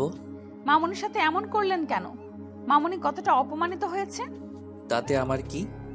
এইসব বিষয়ে কথা বন্ধ করেন। দেখো, উনি আমার আম্মুর ক্লোজ বান্ধবী, ওনাকে আমরা অনেক ভালোবাসি। ওনার সাথে তুমি এমন ব্যবহার করতে পারো না। উনি আমার। আরুষ কথা পুরো শেষ করার আগেই চুপ হয়ে গেল। তিয়া আরুষের দিকে তাকিয়ে বলল, তোমার কি? কিছু না, যান ফ্রেশ হয়ে নেন। তোমার মাথায় যে কি আছে আল্লাহ মাবুদ জানে। আরুষ কোনো কথা না বলে রুম থেকে বের হয়ে গেল। সিঁড়ি ভেঙে নিচে দেখে আয়না চৌধুরী, তিয়ার আম্মু, আরুষের আম্মু বসে গল্প করছে। আরুষকে দেখে আরুষের আম্মু বলল, আরুষ, কোথাও যাচ্ছিস নাকি? আব্বু কাছে যাব। যেতে হবে না, তোর আব্বুকে নিয়ে আসতে গেছে তোর আপু আর দুলাভাই। আরুষ কথাটা শুনে চমকে গেল। তোতলাতে তোতলাতে বলল, কি আব্বু আসবে মানে? আরুষ কথাটা বলতেই কলিং বেল বেজে উঠল। আরুষ বুকের ভিতরে ঢুক করে উঠল। তুলি দরজা খুলতে যাবে, আরুষ তখনই বলল, তুলি দাঁড়াও, আমি দরজা খুলে দিচ্ছি। আরুষ ভয়ে ভয়ে দরজার দিকে এগিয়ে যেতে লাগলো। আরুষ দরজা খুলে দিতেই আরুষ দীর্ঘ নিঃশ্বাস ছেড়ে বলল, আসসালামু আলাইকুম। ওয়ালাইকুম সালাম। আর জামাইবাবু যে কেমন আছো? আলহামদুলিল্লাহ ভালো। ভিতরে আছেন? আরুষ দরজাটা লাগিয়ে দিয়ে আয়ন তালুকদারের ভিতরে নিয়ে আসলো। আয়না চৌধুরী বলল, আয়ান, তুমি এখানে? কাজ শেষ তোমার? চলো রেডি হও, গ্রামে যাব। আঙ্কেল, এটা কেমন কথা? মামুনি না আমাদের বাসায় থাকবে? তাহলে এখনই কেন নিয়ে যেতে চাচ্ছেন? দেখেন, আপনাদের কাউকে আমি যেতে দিব? মামনি, তোমার দাদু ভাই অনেক অসুস্থ, তাই গ্রামের বাড়িতে যেতে হবে। অন্য এক সময় এসে থাকবো। দাদু ভাই এখনো সুস্থ হন নাই? না, বয়স বেড়েছে, আস্তে আস্তে আরো অসুস্থ হয়ে যাচ্ছে। আপনাদের শত্রুতা ঠিক হয়ে গেছে? আরুষের কথা শুনে আয়ান তালুকদার আরুষের দিকে ঘুরে তাকালো। আরুষ কথা ঘুরিয়ে বলল, না মানে আপনাদের ব্যাপারে আমি অনেক শুনেছি। তালুকদার ফ্যামিলি আর চৌধুরী ফ্যামিলির সাথে অনেক দিনের শত্রুতা, তাই আর কি। হ্যাঁ, 1 মাস হলো ঠিক হয়েছে। আচ্ছা টিয়া মামনি, আর কি যেন নাম তোমার? আমার কোনো দাম নাই। আরুষের কথা শুনে সবাই ভুরুকুচকে আরুষের দিকে তাকালো। টিয়া কিছু বলতে যাবে, তখনই আরুষের আব্বু টিয়ার ভাইয়া ভিতরে প্রবেশ করে। আয়না চৌধুরী আরুষের আব্বুকে দেখে চমকে গিয়ে বলে ওঠে। আরুষের আব্বু আয়ন তালুকদার আর আয়না চৌধুরীকে দেখে চমকে গেল। আরুষ ওর আব্বুকে বলল, আব্বু চলো আমার সাথে। আব্বু তুমি যা ভাবছো তেমন কিছুই হয় নাই। আমাকে আর কিছু বোঝাতে হবে না, চলে যা তুই, আমি তোকে ধরে রাখবো না। মজিদ, তুই এখানে? হ্যাঁ, আমি এখানে। নিয়ে যান স্যার। কি নিয়ে যাব? সরি স্যার, আব্বুর মাথাটা গেছে। আব্বু আমার সাথে আসো। আরুষ ওর আব্বুকে টেনে নিয়ে আসতে লাগলো। আয়ন তালুকদার আরুষকে বলল, মজিদ, আমার সন্তান কোথায়? মারা গেছে। মানে? মানে সহজ, আপনার অবৈধ সন্তান মারা গেছে। স্যার, আপনি জানেন না আপনার সন্তানকে? আমি কিভাবে জানবো? তুই তো আমার সন্তানকে নিয়ে চলে এসেছিস। মজিদ ভাই, আমার সন্তান কোথায়? প্লিজ আমার সন্তানকে ফিরিয়ে দেন। আপনাকে আমি অনেক খুঁজেছি, আমরা আপনাকে কোথাও খুঁজে পাইনি। প্লিজ মজিদ ভাই, আমার সন্তানকে ফিরিয়ে দেন। আপনার সন্তানকে আমি ফিরিয়ে দিব, কিন্তু তার জন্য আমাকে টাকা দিতে হবে। যত টাকা লাগে আমরা আপনাকে দিব। আমার সন্তানকে প্লিজ ফিরিয়ে দেন। টাকা দিতে হবে না, ওই যে এই ছেলেটাই আপনাদের সন্তান। আরুষের আব্বুর কথা শুনে সবাই অবাক হয়ে আরুষের দিকে তাকালো। আয়ান তালুকদার আরুষকে জড়িয়ে ধরতে যাবে, আরুষ ধাক্কা দিয়ে সরিয়ে দিয়ে বলল, খবরদার, আমাকে টাচ করবেন না। আরুষ কথাটা বলে জোরে জোরে চিৎকার করতে লাগলো। তিয়া আরুষকে এভাবে চিৎকার করতে দেখে আরুষকে ধাক্কা দিতে দিতে বলল, আরুষ, এই আরুষ, কি হয়েছে? আরুষ তিয়ার কণ্ঠ পেয়ে চোখ খুলে দেখে আরুষ রুমে শুয়ে আছে। আরুষের বুঝতে বাকি রইল না এতক্ষণ ধরে আরুষ স্বপ্ন দেখছিল। আরুষ টি টেবিল থেকে এক গ্লাস পানি ঢেলে ঢকঢক করে খেয়ে ফেললো। তিয়া আরুষকে দেখে বলল, কি হয়েছে? খারাপ স্বপ্ন দেখছো নাকি? হয়তো। কত বাজে? সন্ধ্যা হয়ে গেছে, যাও ফ্রেশ হয়ে নাও। আমি ঘুমাইছি কখন? কলেজ থেকে এসেছে তো ঘুমিয়ে গেলে। এই, তোমার মাথায় কি সমস্যা দেখাচ্ছে নাকি? কেন? তখন মামুনের সাথে বেয়াদবি করলে, আবার এখন বলছো কখন ঘুমাইছো জানো না। আরুষ তিয়ার কোনো কথার উত্তর না দিয়ে ওয়াশরুমে চলে গেল। ফ্রেশ হয়ে নিচে নেমে গেল। নিচে গিয়ে তুলিকে বলল, তুলি, তোমার পড়া নাই নাকি? ভাইয়া আজকে পড়বো না, মামনি এসেছে, মামনির সাথে আড্ডা দেব। ভাইয়া আপনি আসেন আমাদের সাথে আড্ডা দিতে। আরুষকে ছাড়ো, ওই এখন এক পা উঠবে না। আয়না আসলে ওদের দুই বোনের কোনোদিন খেয়াল রাখে না। তুমি ওদের সাথে আড্ডা দাও, তোমারও ভালো লাগবে। আরুষ, আসো এখানে বসো। তোমার সম্পর্কে তো কিছুই জানতাম না। আরুষ না চাইতেও আয়না চৌধুরীর সামনে গিয়ে বসলো। আয়না চৌধুরী গল্প করতে লাগলো। আরুষ আর চোখে মাঝে মাঝে আয়না চৌধুরীকে দেখতে লাগলো। তিয়া এসেছে, ওদের সাথে আড্ডায় যোগ দিল। মাঝে মাঝে ওদের কথা শুনে আরুষের হাসি পেতে লাগলো। আরুষ কথায় কথায় বলে উঠলো, তুলি, তুমি তো খুব তাড়াতাড়ি খালামণি হতে যাচ্ছ, তুমি কি খুশি না? আরুষের কথা শুনে সবাই অবাক হয়ে গেল। তিয়া বেশম খেলো। তুলি বলল, খালামণি হতে যাচ্ছি মানে? কেন? তোমার আপুর পেটে তো বাচ্চা, কি ব্যাপার? সবাই এমন অবাক হয়ে তাকিয়ে আছেন কেন? ওর পেটে কিভাবে বাচ্চা আছে? তিয়া এইগুলো আরুষ কি বলে? মানে আম্মু। তিয়া কথাটা বলে দাঁত চেপে হাসতে লাগলো। তিয়ার আম্মু বুঝতে আর বাকি রইল না আরুষকে মিথ্যা বলেছে। আয়না চৌধুরী অবাক হয়ে বলল, সত্যি তিয়া মা হতে যাচ্ছে? আরে না, এই মেয়েটা এখনো ফাজলামিই যায় না। আরুষকে মিথ্যা বলছে। কি? আমাকে মিথ্যা বলার মানে কি? আমার মজা লাগছে তাই মিথ্যা বলছি। ও, বুঝতে পারছি। কি বুঝলে? অনেক কিছুই।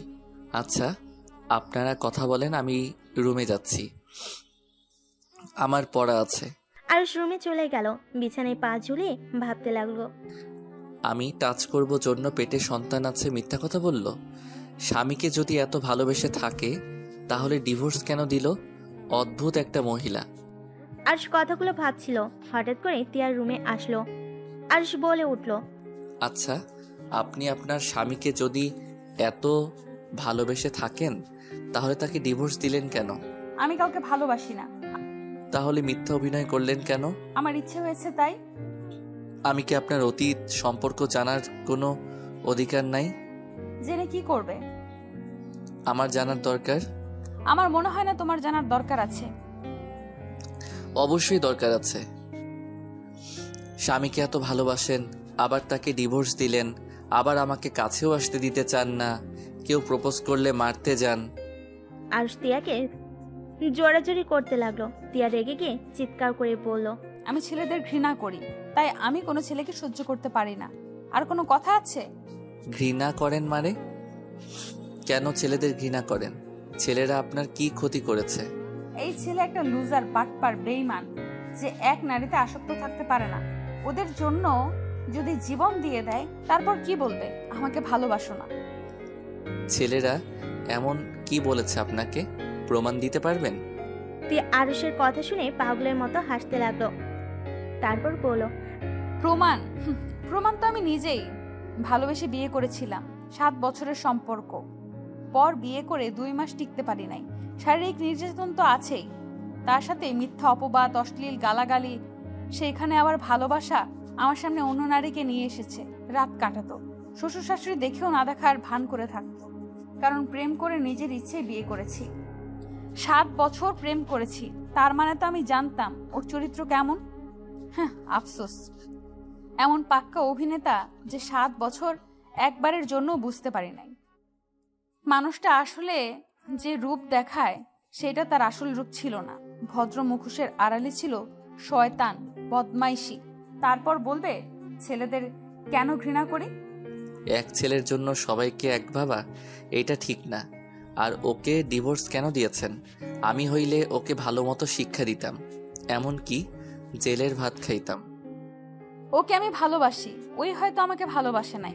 ভালোবাসার মানুষ যেমনই হোক, সেই আমাদের প্রিয় মানুষ থাকে। তাকে কষ্ট দিয়ে কখনো প্রকৃতি ভালোবাসা মানুষ সুখে থাকতে পারে না। বাহ, আপনাকে আগে যা ভাবছি, এখন তো আপনার কথা শুনে আপনার ফ্যান হয়ে গেলাম।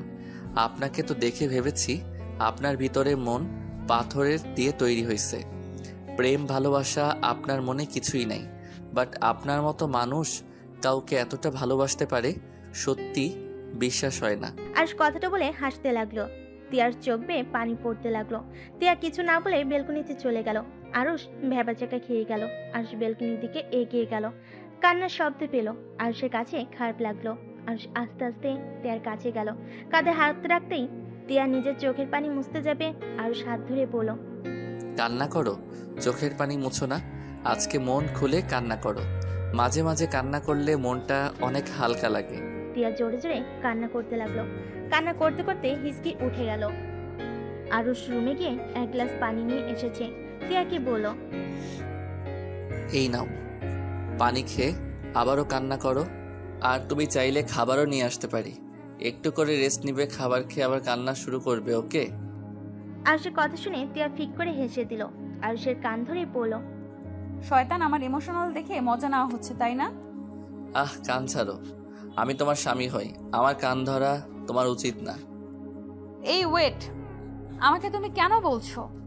আমি তোমার বয়সে বড়, আমাকে আপনি করে ডাকো।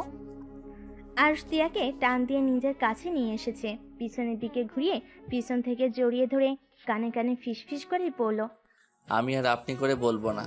তুমি বলে আপন আপন লাগে, আপনি বলে কেমন পরপর লাগে।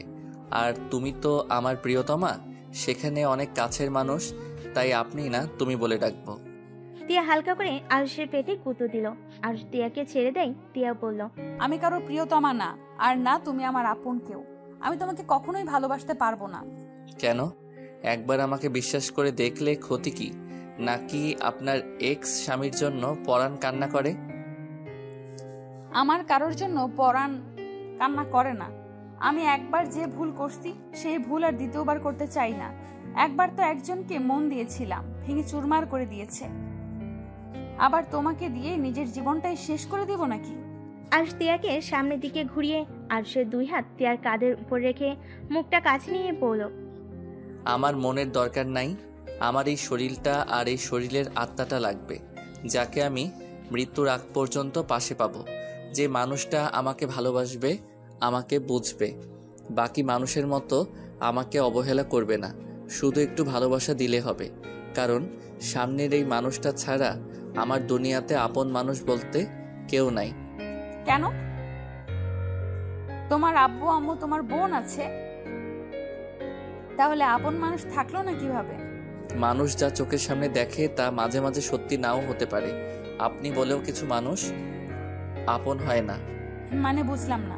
আরুষ তিয়ার ঘাড় থেকে হাত সরিয়ে দিয়ে তিয়ার সামনে সমানভাবে দাঁড়িয়ে গ্রিলের সাথে পিঠ ঠেকিয়ে বলল, মানে কিছুই না, চলো ঘুমাবে। অনেক রাত হয়ে গেছে, আর কান্না করা লাগবে না। শুনো, যে কান্না করতে তোমাকে ভালোবাসে আর যাই হোক সে মানুষটা তোমার যোগ্য হতে পারে না। আর আমি বলছি, ও আমাকে তুমি মেনে নাও। তুমি যেই দিন নিজের ইচ্ছে আমার কাছে আসবে, সেদিন আমি তোমাকে বাচ্চা আম্মুর বানিয়ে দিব। আরুষের কথা শুনে তিয়া ভ্যাবাচেকা খেয়ে গেল, সাথে অনেকটা লজ্জা পেয়ে গেল। আরুষ কথাটা বলে হাসতে হাসতে দৌড়ে রুমের ভিতরে চলে গেল। তিয়া বেলকনিতে দাঁড়িয়ে বাইরের দিকে তাকিয়ে মুচকি মুচকি হাসতে লাগলো আর ভাবতে লাগলো। পিচ্ছি পোলাপাইন অনেক পাকনা, ফাজিল একটা। কথাগুলো ভাবতে লাগলো। আরুষ নিচে বিছানা করে শুয়ে পড়লো। তিয়া আসছে না এজন্য বলে উঠলো, বউ, ওই বউ, লাইট জ্বলে কি ঘুম হয় নাকি? রুমে আসবে নাকি? কোলে করে নিয়ে আসবো? ফাজিল, লাইট অফ করে ঘুমাও, আমার ঘুম আসছে না। আমি কি আদর করতে আসবো নাকি? আরুষ, বেশি বেশি হয়ে যাচ্ছে কিন্তু। মার খেতে না চাইলে চুপচাপ ঘুমাও। আরুষ আর কিছু না বলে মুখের উপরে বালিশ দিয়ে ঘুমিয়ে গেল। তিয়া রুমে এসেছে, দেখে আরুষ মুখের উপরে বালিশ দিয়ে ঘুমিয়ে আছে। তিয়া আরুষের পানে গিয়ে বালিশটা মাথার নিচে দিয়ে লাইট অফ করে শুয়ে পড়ল। সকালে ঘুম ভাঙতেই আরুষ বিছানা গুছিয়ে রেখে দিয়ে জানালার কাছে গিয়ে দেখে রোদ উঠেছে। আরুষ তিয়ার দিকে তাকিয়ে মাথায় দুষ্ট একটা বুদ্ধি আসলো। আরুষ আস্তে আস্তে জানালার পর্দা সরিয়ে দিল। বাহিরের আলোগুলো সোজা তিয়ার মুখের উপর গিয়ে পড়লো। আরুষ মিটিমিটি করে হেসে হাত দিয়ে একবার আলো ঢেকে রাখে, আবার হাত সরিয়ে তিয়ার মুখে আলো দিতে লাগলো। তিয়া বিরক্ত হয়ে চোখ খুলে দেখে আরুষ জানালার পাশে দাঁড়িয়ে দুষ্টামি করছে। তিয়া শোয়া থেকে উঠে বসে কোমরে হাত দিয়ে রাগিয়ে লুক নিয়ে তাকালো। আরুষ তিয়ার দিকে তাকিয়ে সাথে সাথে পর্দা টানিয়ে দিয়ে তিয়াকে না দেখার ভান করে চলে যেতে লাগলো। তিয়া ভুল কুচকে বলল, ওই ফাজিল, এমন করলে কেন? আমি কি করলাম? আমি তো পর্দা লাগিয়ে দিতে গেছিলাম। আমার চোখ কি অন্ধ নাকি? আমি কি দেখি নাই? ও, আপনি অন্ধ? আগে বলবেন না? দেখ, হুদাই এত কষ্ট করলাম। ওয়েট ফাজিল ছেলে, তোকে দেখাচ্ছি মজা। তিয়া কথাটা বলে খাট থেকে নেমে আরুষকে ধরতে যাবে। আরুষ দরজা খুলে দৌড়ে বের হয়ে গেল। তিয়া আরুষের পেছনে দৌড়ে যেতে লাগলো, সিঁড়ি ভেঙে নিচে নামতে লাগলো। সাথে তিয়া ও ওদের এই অবস্থা দেখে সবাই অবাক হয়ে গেল। এই দুইজন কি করছো? পড়ে যাবে তো, সাবধানে নামো। এইভাবে দৌড়াদৌড়ি করছো কেন? আন্টি, আপনার মেয়েকে কুত্তা কামড় দিয়েছে। আমাকে কামড় দেওয়ার জন্য আমার পিছনে লেগেছে। আরুষের বাচ্চা, আমি তোকে আজ ছাড়বো না। আমাকে কুত্তা কামড় দিয়েছে? ওয়েট, একবার তোকে হাতের কাছে পাই। আরে বাবা, দুজনেই থামো। এভাবে দৌড়াদৌড়ি করলে দুজনেই পড়ে গিয়ে ব্যথা পাবে তো। আরুষ আয়না চৌধুরীর দিকে চোখ যেতে ওর রাগ উঠে গেল। ও আয়না চৌধুরীর দিকে তাকিয়ে তিয়ার দিকে তাকাতে গিয়ে পা পিছলে পড়ে যেতে নিলে তিয়ার দিকে হাত বাড়ালে তিয়া ধরাগে আরো সিঁড়ি থেকে পড়ে গড়াতে গড়াতে নিচে পড়ে গেল। তিয়ার সাথে সবাই চিৎকার করে উঠল। আরুষ গড়তে গড়তে আয়না চৌধুরীর পায়ের কাছে গিয়ে পড়ল। আরুষের মাথা বেয়ে রক্ত ঝরছে। আয়না চৌধুরী আরুষকে ধরে কোলে মাথাটা নিলে আরুষ আয়না চৌধুরীর হাতটা এক সিটকে সরিয়ে দিয়ে বলল, মরে গেলেও আপনার কোলে মরতে চাই না। আমাকে আপনি টাচ করবেন না, আপনাকে আমি ঘৃণা করি। আরুষ কথাটা বলে চোখ বন্ধ করে ফেল। তিয়া দৌড়ে এসেছে, আরুষের মাথাটা কোলে নিয়ে ডাকতে লাগলো। আয়না চৌধুরী আরুষের কথা শুনে হতভম্ব হয়ে বসে আছে। তিয়ার আম্মু তুলিকে বলল, তুলি, ড্রাইভারকে ডাক দে, আরুষকে হসপিটালে নিয়ে যেতে হবে। তুলি দৌড়ে বাহিরে গেল। আরুষের আম্মু আরুষের আপু এগিয়ে এসেছে, বলল, এই আরুষ, উঠ, এভাবে নাটক করিস না, উঠ, তেমন কিছু হয় নাই কিন্তু। আরুষের আম্মু কথা শুনে তিয়ার আম্মু তিয়া আয়না চৌধুরী অবাক হয়ে গেল। তিয়ার আগে চিৎকার করে বলল, আরে আপনি মানুষ নাকি অন্য কিছু? সন্তানের এই অবস্থা আর বলেন নাটক করছে? আপনার কি চোখ নাই? ওর মাথা দিয়ে রক্ত ঝরছে আর আপনি বলেন ওই নাটক করছে? তিয়ার কথা শুনে আরুষের আম্মু ভয় পেয়ে গেল। আরুষের আপু তিয়ার আপুকে চুপ থাকতে বলল। তুলি আর ড্রাইভার আসলে ড্রাইভার আরুষকে কোলে তুলে নিয়ে যেতে লাগলো। তিয়া আয়না তিয়ার আম্মু গাড়িতে উঠে বসলো। আয়না চৌধুরীর বুকের ভেতরে কেমনটা ব্যথা অনুভব করতে লাগলো। উনি বুকে চেপে ধরে আরুষের দিকে তাকিয়ে থাকলো। তিয়া আরুষের মাথাটা নিজের কাঁধে নিয়ে কান্না করতে করতে বলতে লাগলো, আরুষ চোখ খুলো। এই আরুষ, কি হলো? চোখ খুলছো না কেন? তিয়া শান্ত হ, আরুষের কিচ্ছু হবে না। এই আরুষ, কথা বলো না। এই আরুষ, দেখো আমি কিন্তু রেগে যাচ্ছি, আমাকে আরো রাগাবে না। এই আরুষ, চোখ খোলো না, তোমাকে এভাবে দেখতে ভালো লাগছে না। এই আরুষ, চোখ খোলো। তিয়া কান্নায় ভেঙে পড়তে লাগলো। হসপিটালের সামনে পৌঁছে আরুষকে ড্রাইভার কোলে তুলে নিয়ে দৌড়ে হসপিটালের ভিতর নিয়ে গেল। আরুষকে ভর্তি করিয়ে দিয়ে নিচে চলে গেল। তিয়া কেবিনের বাহিরে হাঁটাহাঁটি করতে লাগলো। তুলি আর আরুষের আম্মু আর আপু কিছুক্ষণ পর চলে আসলো। অনেকক্ষণ পর ডাক্তার বের হইলে ডাক্তার বলে আরুষ মাথায় আর হাতে ব্যথা পেয়েছে, ব্যান্ডেজ করা হয়ে গেছে আর ইনজেকশন দিয়ে ঘুম পাড়িয়ে দেওয়া হয়েছে। ডক্টরের কথা শুনে আয়না চৌধুরী দীর্ঘশ্বাস ফেলল। তিয়া ডাক্তারের থেকে অনুমতি নিয়ে কেবিনে ঢুকে আরুষের পাশে বসে আরুষের কপালে হাত বুলিয়ে দিতে লাগলো। আয়না চৌধুরী দরজার ফাঁক দিয়ে আরুষের দিকে তাকিয়ে আছে আর ভাবতে লাগলো, এই ছেলের সাথে আমার কোনো সম্পর্ক আছে? না, তা কি করে হয়? ওকে তো আগে কোনোদিন দেখি নাই, ওর আম্মুকেও দেখি নাই। তাও কেন ওকে এত আপন লাগে? আর ও কেনই বা আমার উপরে এত রাগ? আমাকে যেন সহ্যই করতে পারছে না। আরুষের আম্মুর দিকে তাকিয়ে আয়না চৌধুরী অবাক হয়ে ভাবতে লাগলো, এটা কেমন মা? সন্তানের এই অবস্থা, চোখে এক ফোঁটা পানিও নাই। তিয়ার আম্মু আয়নার দিকে তাকিয়ে বলল, কি রে, কি ভাবিস? কিছু না। আয়না, একটা কথা জিজ্ঞেস করব? বল। আরুষের লাস্টের কথাগুলো আমার মাথায় ঢুকছে না। ওই তোকে এত ঘৃণা করে যে ওই তোর কোলে মরতেও রাজি না, কিন্তু তোর সাথে তো আমার জানা মনে এই প্রথম পরিচয় হয়েছে। তাহলে এভাবে ঘৃণা কেন করে? তোকে কি আগে থেকে ও চেনে? আমি বুঝতে পারছি না আরুষ এমন করছে কেন। আমি তো তিয়ার স্বামী হিসেবে এবার প্রথম দেখলাম। বিয়ের আগে কোনোদিন ওকে আমি দেখেই নাই, বাট ও আমাকে এমনভাবে এড়িয়ে যায় আর ঘৃণা করে। মনে হয় আমি ওর কোনো ক্ষতি করেছি, অথচ আমি ওকে আগে চিনতাম না। আরুষকে বিষয়টা জিজ্ঞেস করিস তো, কেনই তোর সাথে এমন করে? একবার ভাবতে পারছিস কেউ কারো উপরে কতটা ঘৃণা থাকলে কেউ এভাবে কথাগুলো বলতে পারে? হ্যাঁ, আমার আরুষের সাথে কথা বলতে হবে। আয়না চৌধুরী কেবিনের ভিতরে গিয়ে তিয়াকে বলল, তিয়া, তুমি বাসায় যাও, আমি এখানে থাকছি। তোমার তো কলেজে যেতে হবে, অনেক দেরি হয়ে গেছে, যাও। আচ্ছা মামুনি। তিয়া যেতে না চাইলেও যেতে হলো। আরুষের কপালে আলতো করে ঠোঁটে স্পর্শ এঁকে দিয়ে চলে গেল। আয়না চৌধুরী আরুষের পাশে বসে থাকলো। তিয়া বাসে গিয়ে রক্তমাখা জামা কাপড়ের দিকে তাকাতেই তিয়ার পড়ে যাওয়ার কথা মনে পড়তেই বুকটা সহ চিনচিন করে উঠল। তিয়া নিজেকে স্বাভাবিক করে ওয়াশরুমে গিয়ে গোসল করে পোশাক পরে কলেজের উদ্দেশ্যে বের হয়ে গেল।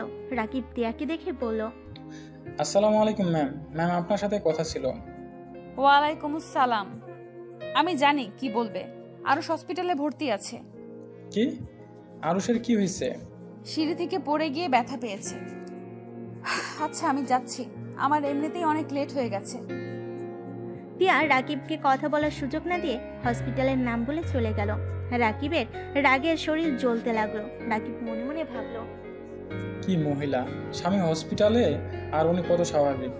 একটু কি মনে মায়া দয়া বলে কিছু নাই? রাকিব কথাগুলো বলে বাইক নিয়ে সোজা হসপিটালের দিকে রওনা দিল। এদিকে আরুষের ঘুম ভাঙলে চোখ খুলে আয়না চৌধুরীকে দেখে চমকে উঠল। রাগী লোক নিয়ে বলল, আমার পাশে আপনি কেন? আমি কোথায়? আরুষ উঠতে যাবে, মাথায় ব্যথা পেল। আয়না চৌধুরী ধরতে গেলে আরুষ ছিটকে আয়না চৌধুরীকে সরিয়ে দিয়ে বলল, আপনাকে বললাম না আমাকে ধরবেন না। আপনি কি বুঝেন না আমি আপনাকে পছন্দ করি না? আমাকে কেন পছন্দ করো না? আমি তোমার কি ক্ষতি করেছি? আসলে আরুষ, তুমি আয়নাকে কেন দেখতে পারো না? ওই তোমার কি ক্ষতি করেছে? তুমি ওকে সহ্য করতে কেন পারছো না? আরুষ তিয়ার আম্মুকে দেখে হতভম্ব হয়ে গেল। আরুষ নিজেকে স্বাভাবিক করে বলল, আন্টি, আমি বাসায় যেতে চাই। তুই আসুক তারপর যেও। এখন বলো, তুমি আয়নাকে কেন দেখতে পারো না? আমি জানি না। এইটা কেমন কথা? তুমি জানো না অথচ তাকে ঘৃণা করো? ওকে দেখতেও খারাপ না, আর এমনকি ওর ব্যবহারও খারাপ না। আয়নাকে তো সবাই কত ভালোবাসে। ও অনেক ভালো একটা মেয়ে। আজ পর্যন্ত কেউ বলতে পারবে না তিয়া কারোর সাথে খারাপ ব্যবহার করেছে বা কারো কোনো ক্ষতি করেছে। তাহলে তুমি কেন তাকে ঘৃণা করো? আর সজোরে হাসতে লাগলো। মাথায় ব্যথা পাওয়াতে হাত চেপে ধরে বলল, আন্টি, ওনারা তো মহান মানুষ। ওনারা এত মহান যে আমার লাইফটা একদম হেল করে দিয়েছে। ভদ্র মুখোশের আড়ালে যে কত বড় শয়তান, এই আপনি আমার চোখের সামনে থেকে জানতো। আরুষের আম্মু কেবিনে ঢুকে বলল, আরুষ, এই ধরনের ব্যবহার করছিস? তুই জানোস উনি এত কাছে কখন থেকে বসে আছে, তোর জন্য কান্না করছিল। আর তুই তার সাথে এমন ব্যবহার করছিস। তোর আব্বুকে কল দিয়ে সব বলে দেব। তুই যে এত বেয়াদব হইছস তোর আব্বু জানা দরকার। তো আম্মু, ওনাকে কে বলছে আমার জন্য চোখের পানি ফেলতে? ওর চোখের পানি আমার কাছে বিষ লাগে। যত সব আজাইরা। আয়না চৌধুরী কিছু বলতে যাবে, রাকিব দৌড়ে এসেছে, হাঁটুর উপরে 2 হাত রেখে জোরে জোরে নিঃশ্বাস নিতে নিতে বলল, আরুষ তুই ঠিক আছস? এই অবস্থা কি করে হলো? আমি ঠিক আছি। এই মহিলার মুখ দেখলে আর কত ঠিক থাকবো বল? কোন মহিলা? রাকিব আয়না চৌধুরীর দিকে তাকিয়ে বলল, আরুষ এইটা কেমন ব্যবহার? মাথা ঠান্ডা কর। এই, তুমি মাস্টার সাহেবের ভাগনা না? জি আন্টি। আরুষকে তুমি চেনো? জি, ওই আমার বেস্ট ফ্রেন্ড। তুমি কি কিছু জানো ও আমাকে ঘৃণা কেন করে? না মানে তার মানে তুমি জানো? হয়তো, বাট আমি কাউকে কিছু বলতে পারবো না। কেন? বলা যাবে না, তাই বলতে পারবো না। রাকিব, তুমি বলো, আমি শুনতে চাই। আমি ওর কি এমন ক্ষতি করেছি যে আমাকে ও ঘৃণা করে? রাকিবকে অনেক জোরজোরি করতে লাগলো। আরুষ রেগে গিয়ে বলল, উফ, ওকে এত জোরাজোরি করছেন কেন? সময় হইলে আমি আপনাকে বলে দিব। আর এখন শুনবেন নাকি? শোনার খুব ইচ্ছা থাকলে আমি এখন বলবো।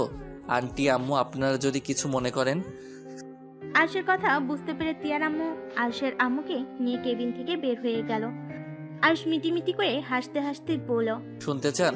শোনার আগে জানতে হবে আমি কে। কে তুমি? এইদিকে আছেন, কানটা একটু দিন। আয়না চৌধুরী আরুষের দিকে গেলে আরুষ ফিসফিস করে বলল, আমি আপনার অবৈধ সেই সন্তান যাকে হসপিটালে ফেলে দিয়ে আসার হুকুম দিয়েছিলেন। আমি একটা চাকর সন্তান যার বাবা মা থাকতে তাদের কোনো পরিচয় নাই। আরুষ কথাগুলো বলে হাসতে লাগলো। হাসতে হাসতে আরুষের চোখ বেয়ে পানি বের হতে লাগলো। আয়না চৌধুরী কয়েক পা পিছিয়ে গেল। আরুষের হাসির প্রতিধ্বনি কানে বাজতে লাগলো। আয়না চৌধুরী কানে হাত দিয়ে চিৎকার করে উঠল, তুমি হাসি থামাও, তোমার হাসি আমার সহ্য হচ্ছে না। আহা, আপনার তো আমার হাসি সহ্য হচ্ছে না, আর আমার আপনাকে। চলে যান আমার সামনে থেকে। আয়না চৌধুরী চিৎকার শুনে তিয়ার আম্মু আরুষের আম্মু কেবিনে ঢুকে দেখে আয়না চৌধুরী পড়ে যাচ্ছে। তিয়ার আম্মুকে ধরে বলল, তোমরা এভাবে হাসছো কেন? কি করছো? ওই কি হলো? সত্যি করে বলো, ওর সাথে তোমরা কি করছো? আন্টি, আমরা কিছুই করি নাই। আরও শুধু জানিয়েছে কেন ঘৃণা করে। এতে উনি সহ্য করতে না পেরে অজ্ঞান হয়ে গেছে। ধরছো না কেন? ধরো ওকে। রাকিব, ভর্তি করে আয়। রাকিব আয়না চৌধুরীকে নিয়ে যেতে লাগলো। আরুষের চোখের পানি মুছে ফেল। আরুষ বেডের উপরে শুয়ে আছে, চোখ বেয়ে পানি গড়িয়ে পড়ছে। রাকিব আরুষের পাশে বসে পড়ল। আন্টি, মাথায় অতিরিক্ত চাপ পড়ছে, এভাবে না বললেও পারতে। যার যার ব্যথা সেই সেই বুঝে। নিজের গর্ভধারিণী মাকে সামনে দেখেও বলতে পারি না মা বলে। মায়ের ভালোবাসাটাও পাই নাই। চিন্তাবো না আমার আসল বাবা মাকে। আর উনি এমন মা যে সন্তানকে ফেলে দিয়ে আসতে হুকুম করতে পারে। সেই ধরনের বাবা মা আমার চাই না। আমি এই ধরনের মানুষদের ঘৃণা করি যারা সন্তান জন্ম দিয়ে তাদের অস্বীকার করে। আরুষের কথা শেষ হতেই তিয়া চলে আসে। রাকিবের মুখ থেকে তিয়ার নামে কথা শুনে তিয়া ভিতরে না ঢুকে দাঁড়িয়ে পড়ল। আর এদিকে রাকিব বলতে লাগলো, আমি বুঝতে পারছি। আচ্ছা তুই রেস্ট নে। আর তোর বউ একটা জিনিস, তোর এই অবস্থা আর উনি কলেজে পড়ে আছে। এই মহিলা কেমন ধরনের মানুষ আল্লাহ জানে। তোকে স্বামী হিসেবে মানা বা না মানা, তারপর তো মানুষের প্রতি মানুষের একটু টান থাকবে। রাকিবের কথা শুনে তিয়া রেগে ভিতরে ঢুকে কিছু বলবে, তার আগেই আরো শেষে বলল, হা হা হা, তুই আবার আমার বউয়ের পিছনে লাগলি কেন? উনি শিক্ষিকা কলেজের, ওনাকে তো কলেজে যেতে হবে। পাগল, ওকে আমরা যেমন ভাবি ওই আসলে তেমন না। কাউকে না বুঝে তাকে নিয়ে কিছু বলা উচিত না। আরুষের কথা শুনে তিয়ার মনটা নরম হয়ে গেল। রাকিব আরুষের দিকে ভুরু কুচকে তাকিয়ে বলল, আরে ম্যাম, কি তোকে কিছু খাইছে নাকি? আর এত গুণ গাচ্ছিস। রাকিবের কথা শুনে আরুষ সজোরে হেসে দিয়ে বলল, দূর শালা। আচ্ছা ভাইয়া, আমাকে আর হাসাস না, মাথা যন্ত্রণা শুরু হয়ে যায়। আচ্ছা তুই রেস্ট নে। এই তুই কিছু খাইছস? খাবার কিনে নিয়ে আসবো?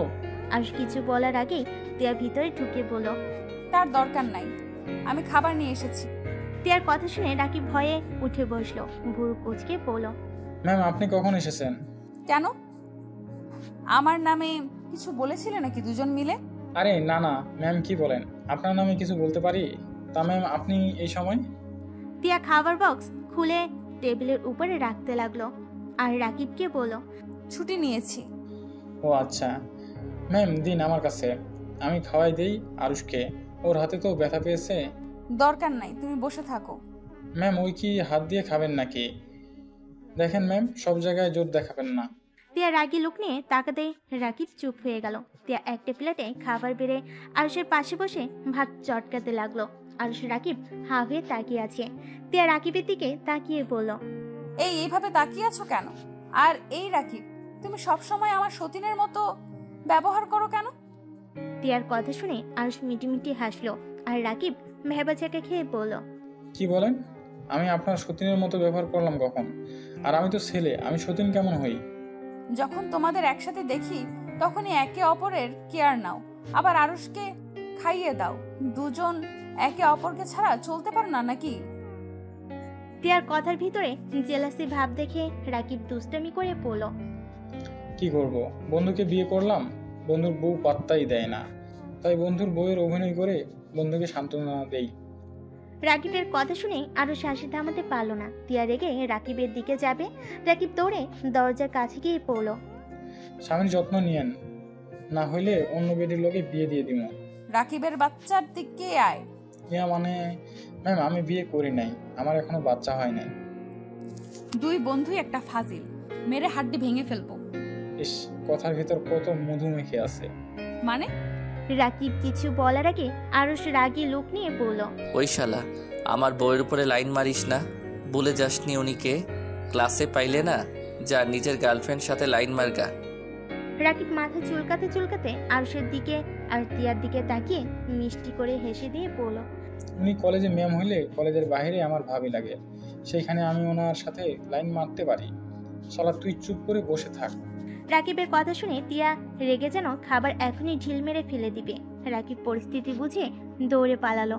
তিয়া আরুষের দিকে তাকিয়ে বলল, আমি বলেছিলাম না সব বন্ধুরা খারাপ, গার্লফ্রেন্ড থাকতে আবার বন্ধুর বউয়ের সাথে লাইন মারতে আসে।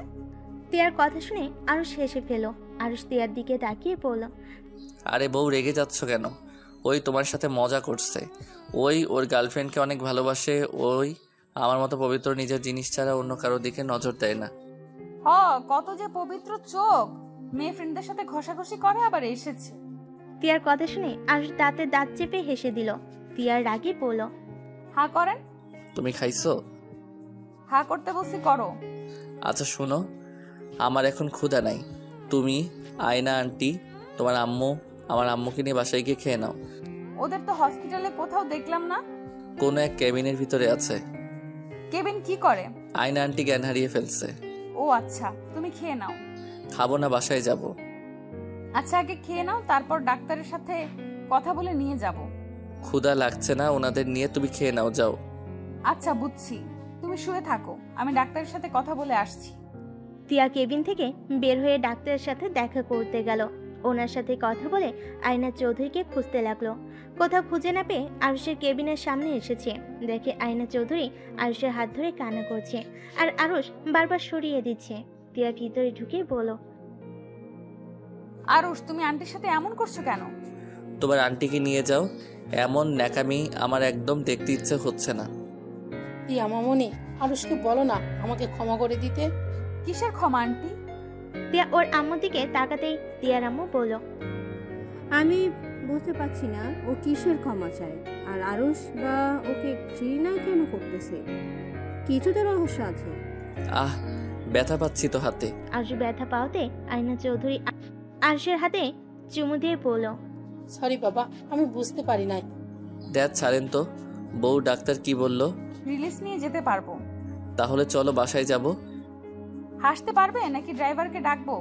হ্যাঁ পারবো, ডাকতে হবে না। আরুষ বেড থেকে নেমে পা রাখতে যাবে, সাথে সাথে পড়ে যেতে নাই। আয়না চৌধুরী এসে আরুষকে ধরে দিয়ে আরেক পাশে ধরলো। আরুষ আয়না চৌধুরীকে বলল, আপনি ছাড়েন। হাঁটতে পারছো না, ব্যথা পাবে। হা হা, শরীরের ব্যথা দেখলেন, মনের ব্যথাগুলো ঠিক করবেন কিভাবে?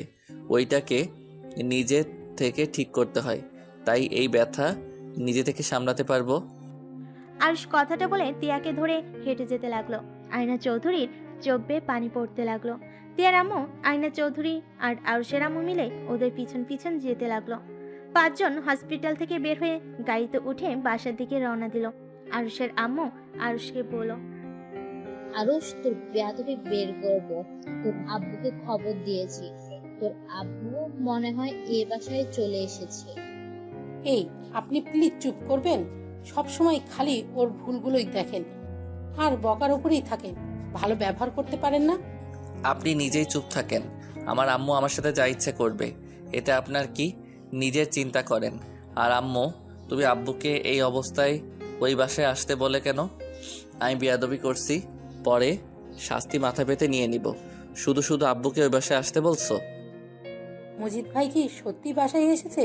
ওনার সাথে আমার কথা বলতে হবে। ওমা, আপনি আমার জামাইয়ের নাম জানলেন কেমনে? বিয়ে দিন হয়তো শুনেছিল।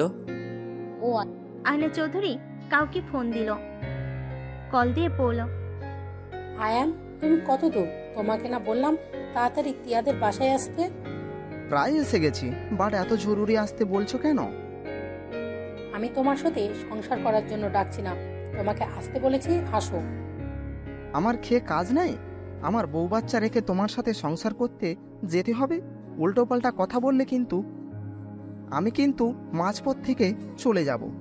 আচ্ছা সরি, তাড়াতাড়ি আসো প্লিজ। আয়না চৌধুরীর কথা শেষ হলে কল কেটে দিল। তিয়ার আম্মু অবাক হয়ে বলল, আয়ান ভাইয়ের সাথে তোর কথা হয় এখনো? মাঝে মাঝে। ভাই জানে? ও সব জানে আর আমাকে সন্দেহ করে না। আরুষ কিছু বলার আগেই ড্রাইভার গাড়ির বাসার ভিতরে নিয়ে থামিয়ে দিল। তিয়া আরুষকে ধরে ভিতরে নিয়ে যেতে লাগলো। আরুষ বাসার ভিতরে ঢুকতেই আরুষের আব্বু চমকে গেল। আরুষ বাপ, আমার তো কি হয়েছে? তোর এই অবস্থা কেন? আব্বু ঠান্ডা হও, আমার কিছুই হয় নাই। আব্বু, এটা তোমার বৌমা তিয়া, এটা আমার আব্বু। আসসালামু আলাইকুম আঙ্কেল। তুমি আমার ছেলে এই অবস্থা করেছো? তুমি নিজেকে কি ভাবো? হ্যাঁ, বাবার টাকা পয়সা আছে বলে যা ইচ্ছে করবে? নিজেকে কি ভাবছো তুমি? আরুষের আব্বুর কথা শুনে সবে ভেবাচেকে খেয়ে গেল। আরুষের আম্মু কিছু বলতে যাবে, সাথে সাথেই আরুষের আম্মুর গালে থাপ্পড় মেরে বলল, তুই চুপ থাক, তুই আর একটা কথাও বলিস না। তোর টাকার লোভের জন্য আজ আরুষ। আব্বু আব্বু ওয়েট, আম্মুর উপরে রেগে যাচ্ছ কেন? তুমি বাহিরের মানুষজনের সামনে আমার আম্মুর গায়ে হাত দিতে পারো না। আব্বু, তুমি আমার সাথে চলো, আমি তোমাকে বুঝিয়ে বলছি। আর তিয়ার জন্য আমার কিছুই হয় নাই। আমি সিঁড়ি থেকে পড়ে গেছিলাম পা স্লিপ খেয়ে। বিশ্বাস না হইলে ওই মহিলাকে জিজ্ঞেস করেন। আরুষের আব্বু আয়না চৌধুরীর দিকে তাকাতেই চমকে গেল। সাথে সাথে মাথা নিচু করে বলে উঠল, ওয়ালাইকুম আসসালাম মজিদ। আয়না চৌধুরী কিছু বলতে যাবে, তার আগেই আরুষ বলল, আব্বু, আমার সাথে চলো। আর তুমি মাথা নিচু করে আসো কেন? তুমি ওদের গোলাম না যে মাথা নিচু করে থাকবে? তিয়ার কিছু বলার আগেই আয়ান তালুকদার বাসার ভিতরে ঢুকে পড়ল। আয়ান তালুকদার আরুষের আব্বুকে দেখে সালাম করলো মাথা নিচু করে। আয়ান তালুকদার আরুষের আব্বুকে জড়িয়ে ধরলো। আরুষের আব্বুর খোঁজ খবর নিতে লাগলো। আর কিছু বলতে যাবে, তার আগে আরুষ বলে উঠল, আঙ্কেল, আপনি যা বলতে চাচ্ছেন, আমার মনে হয় আমাদের 4 জনের একসাথে কথা বলে সব মিটিয়ে নেওয়া ভালো।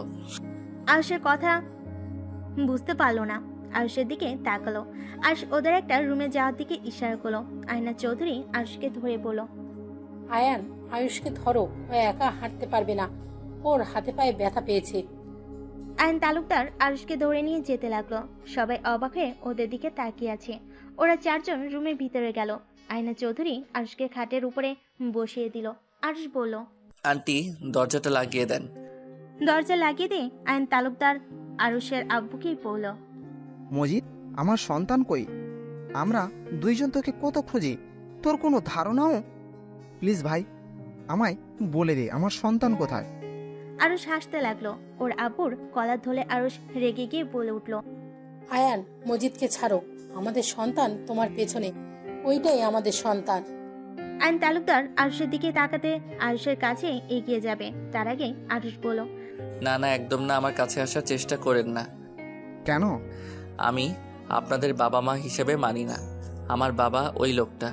আপনাদের সংসার আছে, আমি চাই না আপনাদের সংসার ভেঙে যাক আমার জন্য। আমার আপনাদের দেখার অনেক ইচ্ছে ছিল। আপনাদের মতো মহান জনকে দেখে আমি অনেক আনন্দিত। এখন আপনারা আসতে পারেন। আর হ্যাঁ, এখানে কি কি কথা হলো বাহিরে কেউ যেন না জানে। আপনাদের সাথে আমার কি সম্পর্ক আমি চাই না কেউ জানুক। আমি মজিদ রহমানের ছেলে, আর এই পরিচয়ে বাঁচতে চাই। আরুষ, তোর পায়ে ধরি বাপ, এমন ভাবে বলিস না।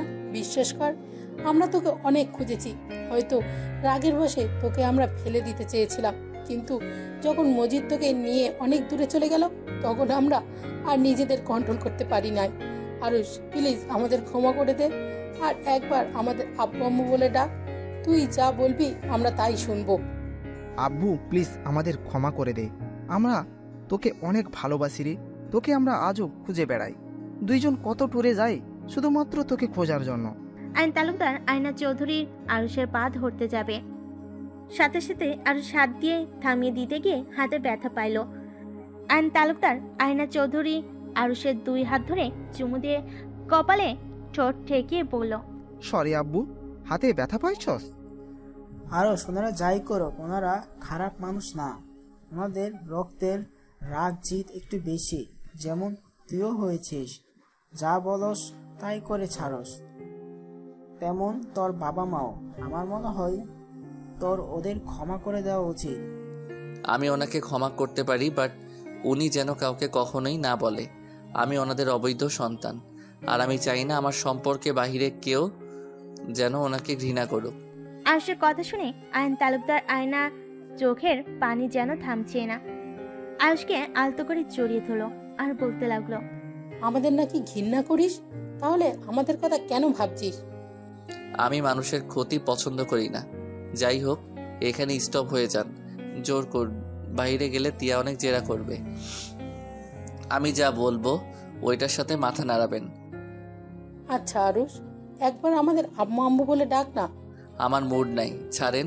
আপনারা বাহিরে যাব আর আপনাদের ফ্যামিলি নিয়ে সুখে থাকেন। আমি একটা স্মৃতি অধ্যায়, যাকে সারা জীবন মনে রাখার কিছুই নাই, শুধু মনে রেখে নিজেদের কষ্ট দেওয়ার কিছু নাই। আরুষ চোখের পানিগুলো টি শার্টের হাঁটা দিয়ে মুছে দাঁড়াতে যাবে, সাথে সাথে আইন তালুকদার আয়না চৌধুরী ধরে নিজের চোখের পানি মুছে ফেল। আরুষের 2 গালে 2জন চুমু দিল। আরুষের ভালো লাগলো, প্রকাশ করলো না। 4জন বের হয়ে গেলে তিয়া জেরা করতে লাগলো। আরুষ বলল, উফ, এই বউটাও না, কলেজেও এমন করে, বাসায়ও। আরে ওনাদের বাসায় আমার আম্মু কাজ করত, আর অনেক কাহিনী ছিল, সেইটাই একে অপরকে ক্ষমা চেয়ে মিটিয়ে নিল। আঙ্কেল আন্টি আমাকে একটু উপরে রেখে আসবেন? আচ্ছা চলো। আরুষকে ধরে নিয়ে যেতে লাগলো। তিয়ার কথাগুলো বিশ্বাস হয় না, এটা তিয়ার মুখ দেখে বোঝা গেল। আরে না না, কি বলছেন? ক্ষমা চেয়ে আমাকে ছোট করে দিবেন না। আচ্ছা আঙ্কেল আন্টিকে নিয়ে রুমে যান। ভাবি রান্না করছে তো নাকি? ভাবি রান্না করছেন তো নাকি? আমি আপনাদের জন্য খাবার নিয়ে যাচ্ছি, আপনারা যান। তিয়া রান্নাঘরে চলে গেল, আর এদিকে আরুষকে তিয়ার রুমে শুয়ে দিল। আইন তালুকদারের ফোন বেজে উঠল। তাদের কথা শুনে বুঝে গেল তার স্ত্রী তাকে যেতে বলছে। কথা শেষ হলে 2জন বাইর হতে যাবে, তখনই আরুষ পিছন থেকে বলল, আব্বু আম্মু। আরুষের কথা শুনে 2জন খুশিতে পিছনে তাকাতেই আরুষ বলল, আমার সাথে কিছুদিন থাকা যায় না? অবশ্যই থাকা যায়। আচ্ছা আমি এখনই বলে দিচ্ছি, আমি বাসায় যেতে পারবো না। আইন তালুকদার খুশি হয়ে কল দিয়ে অফিসের কথা বলে যাওয়া ক্যান্সেল করে দিল। আরুষের সাথে 7 দিন অনেক আনন্দে থেকে আইন তালুকদার আয়না চৌধুরী চলে যায়। এই 7 দিনে আরুষ মোটামুটি অনেকটা সুস্থ হয়ে গেছে। তিয়ার সাথে সম্পর্কটা আরো ভালো হয়ে গেছে। আরুষের কাঁধে মাথা দিয়ে তিয়া বলল, আরুষ আমাকে সবসময় এইভাবেই ভালোবাসবে তো? আমি কাউকে ছেড়ে যাই না, আমাকে সবাই ছুঁড়ে ফেলে দেয়। তুমি যতদিন থাকবে ততদিন রাখবো। যদি দেখে আমার সাথে তোমার থাকতে সমস্যা হচ্ছে, তাহলে সোজা তোমার থেকে দূরে সরে যাব। গলা চেপেও আমি মেরে ফেলবো। আমার রাগ হইলে আমি কি করে জানি না, তুই উল্টা আমার রাগ ভাঙিয়ে কাছে টেনে নিবি।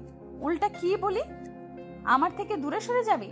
তিয়া আরুষের গলা চেপে ধরলে আরুষ হাত দিয়ে ধরে পড়ল। আরে বাবা ছাড়ো, মজা করছি। একবার যখন তোমাকে পেয়েছি, সেখানে তোমার থেকে দূরে যাওয়ার প্রশ্ন আসে না। আরুষ তিয়ার কপালে চুমু দিল। তিয়া আরুষের বাহু জড়িয়ে ধরে বলল, তাড়াতাড়ি সুস্থ হয়ে যাও না, আমার এমন তোমাকে দেখতে ভালো লাগছে না। মোটামুটি কিন্তু হয়ে গেছি, তুমি চাইলে তোমার সাথে এখন বাসরটা করে নিতে পারি। তিয়া আরুষের বাহুতে একটা আলতো করে মেরে লজ্জা পেয়ে বলল, যা ফাজিল একটা। আরুষ টান দিয়ে তিয়াকে কাছে টেনে নিল। তিয়ার উপরে ঝাঁপিয়ে পড়ল।